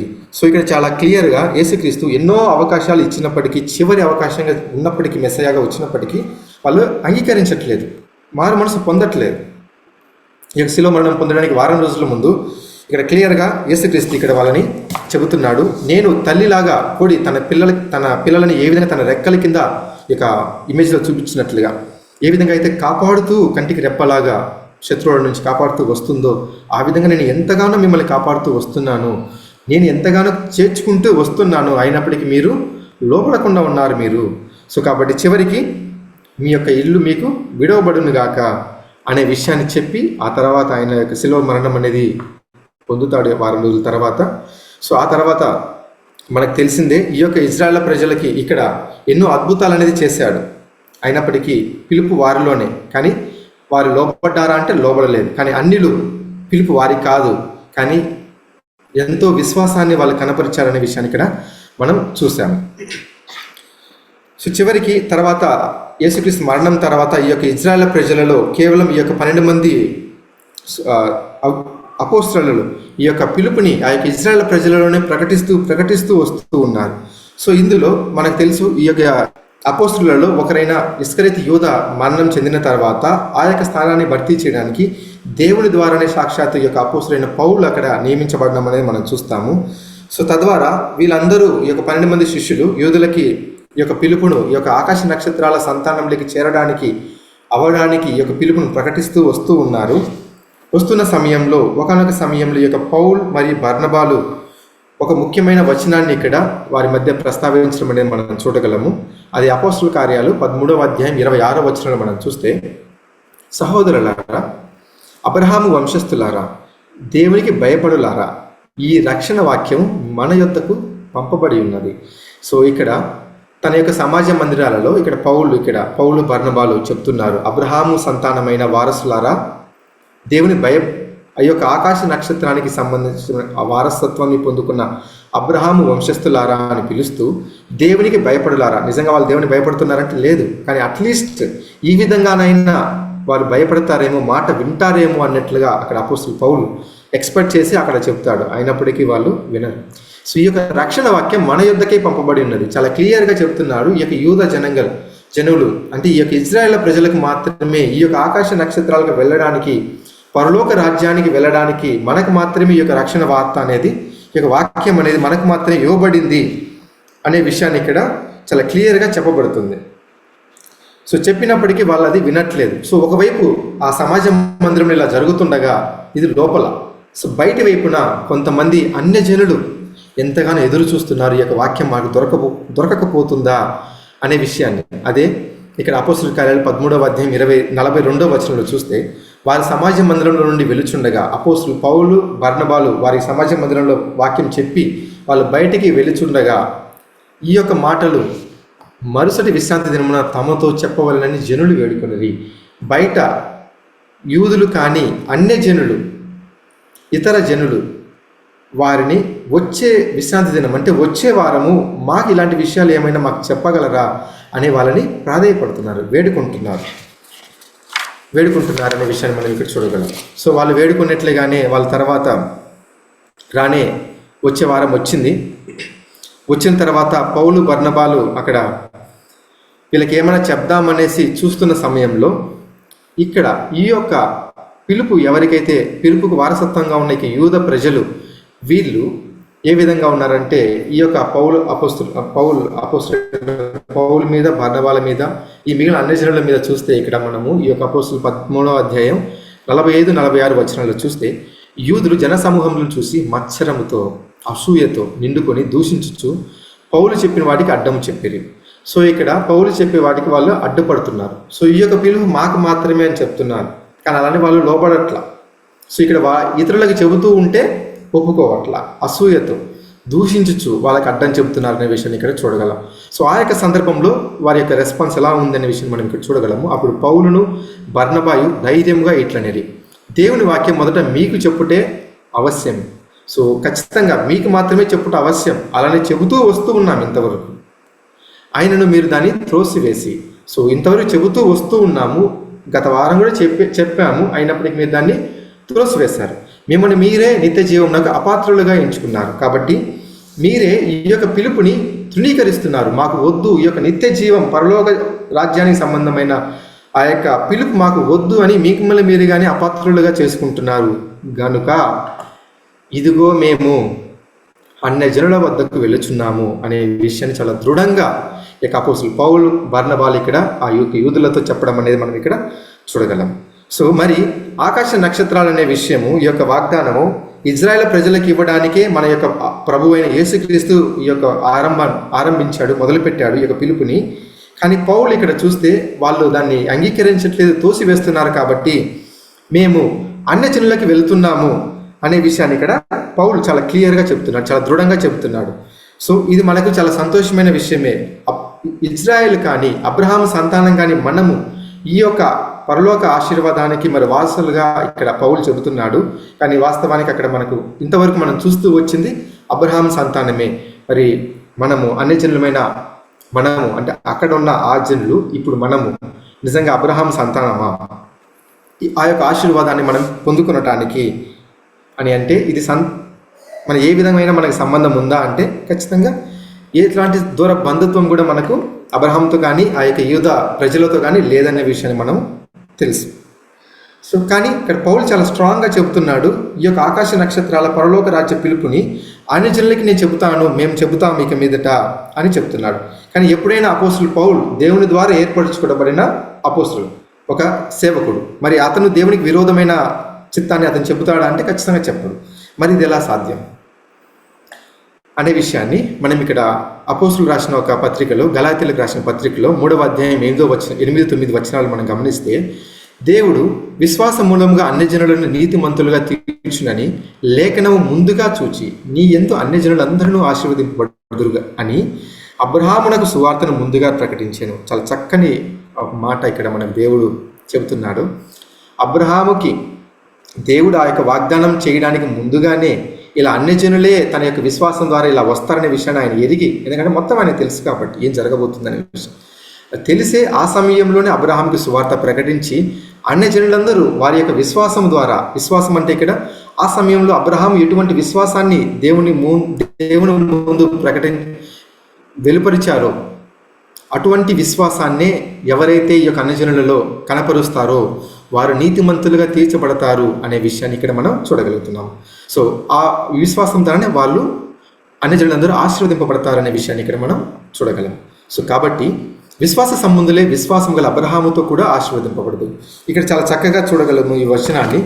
విశ్వాస సంబంధులే అంటే ఏ విధమైన విశ్వాసం అబ్రహాము ఆ సమయంలో కలిగి ఉన్నాడో అదే విశ్వాస సంబంధులే అబ్రహాము ద్వారా కూడా ఆశీర్వదింపబడతారని. సో ఇక్కడ మరి ఎలాంటి కనెక్షన్ ఉంది అబ్రహాముకి మనకు అని అంటే ఎలాంటి కనెక్షన్ మనకి ఇక్కడ కనిపించట్లేదు. కానీ ఇక్కడ పౌలు ఇక్కడ మనకు చాలా చక్కగా దీనిని మనకు చెబుతూ మనకి దగ్గర చేస్తూ వస్తున్నాడు. అదే తదుపరి వచనాలలో మనం చూస్తే 3వ అధ్యాయం గలాతీయులకు రాసిన పత్రికలో 28-29 వచనాల్లో చూస్తే ఇందులో యూదుడని గ్రీసు దేశస్థుడని లేడు, దాసుడని స్వతంత్రుడని లేడు, పురుషుడని స్త్రీ అని లేదు, యేసుక్రీస్తు నందు మీరందరూ ఏకముగానున్నారు. మీరు క్రీస్తు సంబంధులైతే ఆ పక్షమందు అబ్రహాము యొక్క సంతానమై ఉండి వాగ్దాన ప్రకారం వాసులై ఉన్నారు. సో ఇక్కడ చాలా చక్కని ఒక పిలుపుని ఇక్కడ అపోస్తలుడైన పౌలు ఇక్కడ వెలుపరుస్తున్నాడు. ఏ విధంగానంటే ఈ యొక్క పిలుపుకి యూదుడని గ్రీసు దేశస్థుడనే తారతమ్యం లేనే లేదు, దాసుడా లేదా స్వతంత్రుడిగా ఉన్నవాడనే తారతమ్యం లేదు, స్త్రీ కానీ పురుషుడు కానీ అనే తారతమ్యం లేదు. యేసుక్రీస్తునందు మీరందరూ ఏకముగా ఉంటే ఎలాంటి తారతమ్యం లేకుండా ఈ యొక్క ఆకాశ నక్షత్రాలుగా వెళ్ళడానికి ప్రతి ఒక్కరూ అర్హులే అనే విషయాన్ని ఇక్కడ చాలా చక్కగా దేవుని మూలంగా ఈ అపోస్తలుడు పౌలు ఇక్కడ మనందరికీ వెలుపరుస్తున్నాడు. ఏ విధంగానంటే ఇక్కడ మనకు 29వ వచనంలో చూస్తున్నాము, క్రీస్తు సంబంధులైతే ఆ పక్షమందు అబ్రహాము యొక్క సంతానమై ఉంటాము. సో ఏ విధంగానైతే మనం క్రీస్తులో ఏ విధంగా మనం ఒకటిగా ఉంటామంటే ఆయనలో మనం ఎప్పుడైతే జ్ఞానస్థానం బాప్తిజం తీసుకుంటామో అప్పుడు మనము క్రీస్తులో ఒకటిగా అవుతాము. అలా క్రీస్తులో మనం ఒకటిగా అయితే అబ్రహాముకు సంతానం అవుతాం. సో అబ్రహాముకు సంతానం అయితే ఏమవుతాము? దేవుడు వాగ్దానం ఇచ్చిన తన యొక్క సంతానానికి వాగ్దానం ఇచ్చిన ఆశీర్వాదాలు ఏవైతే ఉన్నాయో వాటన్నిటిని స్వతంత్రించుకోవడానికి వారసులుగా మనం కూడా ఉంటామనే విషయాన్ని ఇక్కడ చాలా చక్కగా దేవుని యొక్క ప్రణాళికని ఇక్కడ వెలుపరిచాడనే విషయాన్ని ఇక్కడ మనం చూడగలం. సో ఈ యొక్క వచనాన్ని బట్టి ఈ యొక్క పరలోక ఆశీర్వాదానికి వెళ్ళడానికి ఎటువంటి తారతమ్యం ఏమీ లేనే లేదు అనే విషయాన్ని ఇక్కడ చాలా క్లియర్గా పిలుపు అందరికీ తీర్చబడి ఉన్నదనే విషయాన్ని ఇక్కడ మనం చూడగలము. సో ఇది ఈ యొక్క ఆకాశ నక్షత్రాల యొక్క వాగ్దాన విషయంలో. సరే బ్రదర్, ఇదంతా బాగానే ఉంది. నెక్స్ట్ సముద్రమందలో ఉన్న ఇసుక అనే విషయంలోకి ఏంటి, ఈ యొక్క భూ సంబంధమైన రాజ్యం గురించిన విషయం ఏంటి అనే విషయాన్ని మనం చూస్తే ఇక్కడ ఇదంతా ఈ యొక్క భూ సంబంధమైన రాజ్యం అనేది ఈ యొక్క ఇజ్రాయేల్ ప్రజలకు చెందిన ఆశీర్వాదంగా మనం చూడగలం. ఎలా అంటే ఇక్కడ మనం కీర్తనలు 45వ అధ్యాయంలో 16వ వచనం మనం చూడగలము. నీ పితరులకు ప్రతిగా నీ కుమారులందరూ భూమి అంతటా నీవు వారిని అధికారులుగా నియమించదేవు. ఇక్కడ నీ పితరులకి అని చెప్పబడేది ఇక్కడ మన ప్రభువు అయిన యేసుక్రీస్తు గురించి. తన యొక్క పితరులు ఎవరు? అబ్రహాం, ఇస్సాకు, యాకోబు, ఆ తర్వాత వచ్చిన వారందరూ తన యొక్క పితరులు. తన యొక్క జీనియల్ యాన్స్టర్స్కి ముందున్న తరముల వారందరూ తన యొక్క పితరులుగా ఉన్నారు. వారు నీకు కుమారులుగా ఉందరు. నీకు కుమారులుగా ఎప్పుడు యేసుక్రీస్తుకి తన కుమారులుగా ఉంటారు? వారికి యాక్చువల్గా తండ్రులుగా ఉన్నారు. ఎప్పుడు కుమారులుగా ఉన్నారు అంటే ఈయన మొదటిసారిగా పునరుద్ధానమందు మొదటి ఫలంగా యేసుక్రీస్తు ఉన్నాడు. పునరుద్ధానంగా ఉండి మరణించిన వారందరూ తన యొక్క రాజ్యంలో 1000 ఏళ్ల పరిపాలనలో సమాధులన్నీ తెరవబడి ప్రతి ఒక్కరిని తిరిగి జీవం ఇచ్చి ప్రాణాన్ని పోసి వాళ్ళందరినీ పునరుద్ధానం చెందించబడతారు. సో ఆ విధంగా ప్రతి ఒక్కరికి ప్రాణాన్ని ఇస్తాడు కాబట్టి ఈయన తండ్రిగా ఉంటాడు. సో అదేవిధంగా తన యొక్క పితరులుగా ఉన్న ముందున్న పితరులకి ఈయన తిరిగి ప్రాణం ఇచ్చి లేపుతాడు కాబట్టి ఈయన తండ్రిగా, వాళ్ళందరూ కుమారులుగా ఉంటారనే విషయాన్ని మనం ఇక్కడ గమనించగలం. సో వారినే ఈ యొక్క భూమి అంతటా అధికారులుగా నియమిస్తాడు అనే విషయాన్ని ఇక్కడ భూమి మీద రాజులుగా అధికారులుగా వారిని ఉంచాడనే విషయాన్ని ఇక్కడ మనం గమనించగలం. ఆ తర్వాతనే ఈ యొక్క పరలోక అవకాశాన్ని ఇక్కడ తెరిచాడనే విషయాన్ని ఇక్కడ మనం అర్థం చేసుకోగలం. సో మరి ఈ యొక్క రెండవ ప్రపంచంలో మన అల్టిమేట్గా మనం చూస్తూ వచ్చేది దేని గురించి అంటే దైవభక్తి గల సంతానం వస్తుందా అనే విషయంలో మనం చూస్తూ వచ్చాం. మొదటి ప్రపంచంలో దొరకలేదు. ఈ యొక్క రెండవ ప్రపంచంలో చూస్తే ఆదాము నుంచి వచ్చిన అబ్రహాము అటువంటి విశ్వాసాన్ని, అటువంటి లోబడాన్ని, విధేయతను దేవునికి కనపరిచాడు. తద్వారా దేవుడు నిశ్చయించుకున్నాడు తన యొక్క సంతానం నుంచి మాత్రమే ఈ యొక్క దైవభక్తి గల సంతానాన్ని ఏర్పరచుకోవాలనేసి నిర్ణయాన్ని చూసాము. తద్వారా భూమి ఇసుక రేణువుల వలె తన యొక్క ఇజ్రాయెల్ ప్రజలని ఇక్కడ ఎంచుకుంటూ వచ్చాడు. వాళ్ళు ఆల్రెడీ ఈ యొక్క పిలుపు అనేది వారికి ముగిసిపోయింది, ఆ యొక్క కంప్లీట్ అయిందనే విషయాన్ని మనం గమనించగలము. సో కానీ ఈ యొక్క మరొక పిలుపైన ఆకాశ నక్షత్రాల ఈ యొక్క పరలోకపు పిలుపు ఇంకా కంప్లీట్ అవ్వలేదు. ఎందుకంటే అది ఇప్పటికీ మనకు ప్రతి ఒక్కరికి అది ప్రకటిస్తబడుతూ ఉంది. అది ఎలా జరుగుతుంది, ఎప్పుడు జరుగుతుంది అని అంటే మనకు తెలుసు. ఇప్పుడున్న ఈ యొక్క ప్రపంచం, రెండవ ప్రపంచం, ఇప్పుడున్న ఆకాశమును భూమియు భక్తిహీనుల తీర్పును నాశనమును జరుగు దినముల వరకు అగ్ని నిలువ చేయబడినది అదే వాక్యం వల్ల భద్రం చేయబడింది. సో ఈ యొక్క రెండవ ప్రపంచం అనేది అంతమైతేనే ఈ యొక్క మూడవ ప్రపంచంలో ప్రతి ఒక్కరూ ఆ యొక్క భూమి ఇసుక రేణువుల వలె ఆశీర్వాదం పొందుకున్న ఆ యొక్క ఇజ్రాయేల్ ప్రజలు, ఆ యొక్క పితరులు అందరూ భూమి మీద అధికారులుగా ఉంటారు. అది ఎప్పుడు అంటే ఈ యొక్క రెండవ ప్రపంచం ముగిసిన తర్వాత, అంటే యేసుక్రీస్తు 1000 ఏళ్ల పరిపాలనలో. సో అలా జరగాలంటే ఈ యొక్క రెండవ ప్రపంచం అంతం అవ్వాలి. అలా ఈ అంతం అవ్వాలంటే ఎప్పుడు అంతం అవుతుంది? సో ఈరోజు మీరు నేను కలిసి ఈ యొక్క పరలోకానికి వెళ్ళడానికి ఈ యొక్క పిలుపును గురించిన సత్యాన్ని ఈరోజు మనం వింటూ ఉన్నాం. సో మనం వింటూ ఉన్నప్పుడు మరి ఇది మనం మారడానికి సో ఖచ్చితంగా కొంత సమయం అనేది కావాలి. ఇంకా మనకు దేవుని యొక్క చిత్తం ఏంటి, దేవుడు ఏ విధంగా మనల్ని నడవాలనేసి మనం ఎదురు చూస్తున్నాడు, దేవుని భయభక్తి గల సంతానంగా మనం మారడానికి ఏమేమి చేయాలి అనే విషయాన్ని మనం ఇక్కడ తెలుసుకోవాలి, నేర్చుకోవాలి. దానికి తగినట్లుగా మనము నడుచుకునే మనం వెళితేనే ఈ యొక్క పరలోకపు పిలుపు అనేది ముగుస్తుంది. అలా ముగిస్తేనే ఈ యొక్క రాజ్యానికి అంతం అనేది వస్తుందనే విషయాన్ని మనం చూడగలము. అలా వస్తేనే మిగిలిన 3వ రాజ్యంలో ఈ యొక్క ఇజ్రాయేల్ ప్రజలు తన యొక్క పితరులు అధికారులుగా ఈ యొక్క భూమిని ఏలుతారనే విషయాన్ని మనం గమనించగలం. సో సింపుల్గా మనం చెప్పాలంటే ఈ యొక్క ఆకాశ నక్షత్రాలనే ఈ యొక్క వాగ్దానం, ఈ యొక్క పిలుపు క్రీస్తు మరణం తర్వాత వచ్చిన పరిశుద్ధులు అనే విషయాన్ని మనం గమనించాలి. అలానే ఈ యొక్క సముద్ర తీరమందలి ఇసుక రేణువులు, ఈ యొక్క భూమి మీద ఉన్న ఇసుక రేణువుల వలె ఎవరు అంటే క్రీస్తుకు ముందున్న పరిశుద్ధులు. సో ఆ పిలుపు అనేది ఎప్పుడో ముగిసిపోయింది. క్రీస్తు వచ్చిన సమయానికి దానికి ముందుగానే అది ముగిసిపోయిందని గమనించగలము. క్రీస్తు మరణం తర్వాత వచ్చిన పిలుపే ఈ యొక్క ఆకాశ నక్షత్రాల పిలుపు అనేదిగా మనం చూడగలం. అది ఇప్పటికీ జరుగుతూ ఉంది.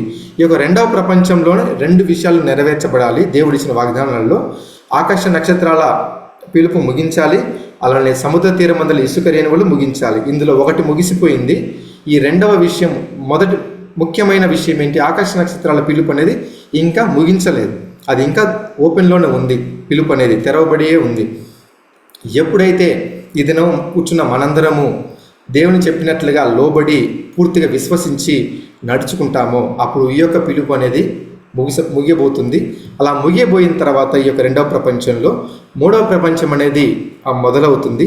ఆ యొక్క 3వ ప్రపంచంలో ఈ యొక్క మిగిలిన ప్రపంచంలో ఉన్న ప్రతి ఒక్క జనులందరికీ ఇరువురి ద్వారా, సో ఈ ఆకాశ నక్షత్రాల వలె ఉన్న ఈ యొక్క పరలోక రాజ్య సంబంధమైన ఈ యొక్క పరలోక రాజ్యం ద్వారాను, భూమి మీద ఉన్న ఈ యొక్క భూలోక సంబంధమైన ఈ యొక్క ఇజ్రాయేల్ పితరుల మూలముగానున్న రాజ్యం ద్వారాను ఈ యొక్క మొత్తం ప్రపంచము జనులందరూ పునరుద్ధానం చెంది వాళ్ళందరూ ఇంతవరకు ఎవరెవరైతే ఆదాములో మరణించారో వారు అందరూ ఈ యొక్క 3వ ప్రపంచంలో వచ్చి రావడం అనేది జరుగుతూ ఉంది. ఈ యొక్క 3వ ప్రపంచం అనేది ఒక ముగింపు అనేది ఉండదు. అది ఎప్పటికీ జరుగుతూ పోతూ ఉంది, కొనసాగుతుంది అనే విషయాన్ని మనకు, దీనికి ఒక ముగింపు అనేది లేదనే విషయాన్ని మనం చూడగలం. సో ఈ యొక్క 3వ ప్రపంచానికి సంబంధించిన మరిన్ని విషయాలు మనం ఆల్రెడీ మొదటి పరిచయ తరగతిలోనే మనం చూసాం. క్రీస్తు రాజ్యంలో మనం ఎలా ఉండబోతుంది, ప్రపంచానికి సమాధానం రావాలంటే ఏంటి అనే విషయాన్ని కొన్ని శాంపుల్స్ మాత్రమే మనం పరిచయ క్లాస్లో మనం చూసాం. సో ఈ యొక్క తర్వాత వచ్చే శనివారం ఇదే 6:30 గంటలకి సాయంత్రం ఇదే జూమ్లో మనం కనెక్ట్ అయితే ఈ యొక్క 3వ ప్రపంచం, ఆ యొక్క క్రీస్తు రాజ్యం గురించిన సత్యాన్ని మరింతగా మనం ధ్యానించడానికి దేవుడు తన యొక్క కృపను అనుగ్రహిస్తాడని విశ్వసిస్తూ, ఇంతవరకు ఓపికతో విన్న ప్రతి ఒక్క సహోదరులందరినీ దేవుడు ఆశీర్వదించును గాక చెప్పి ఆమేన్.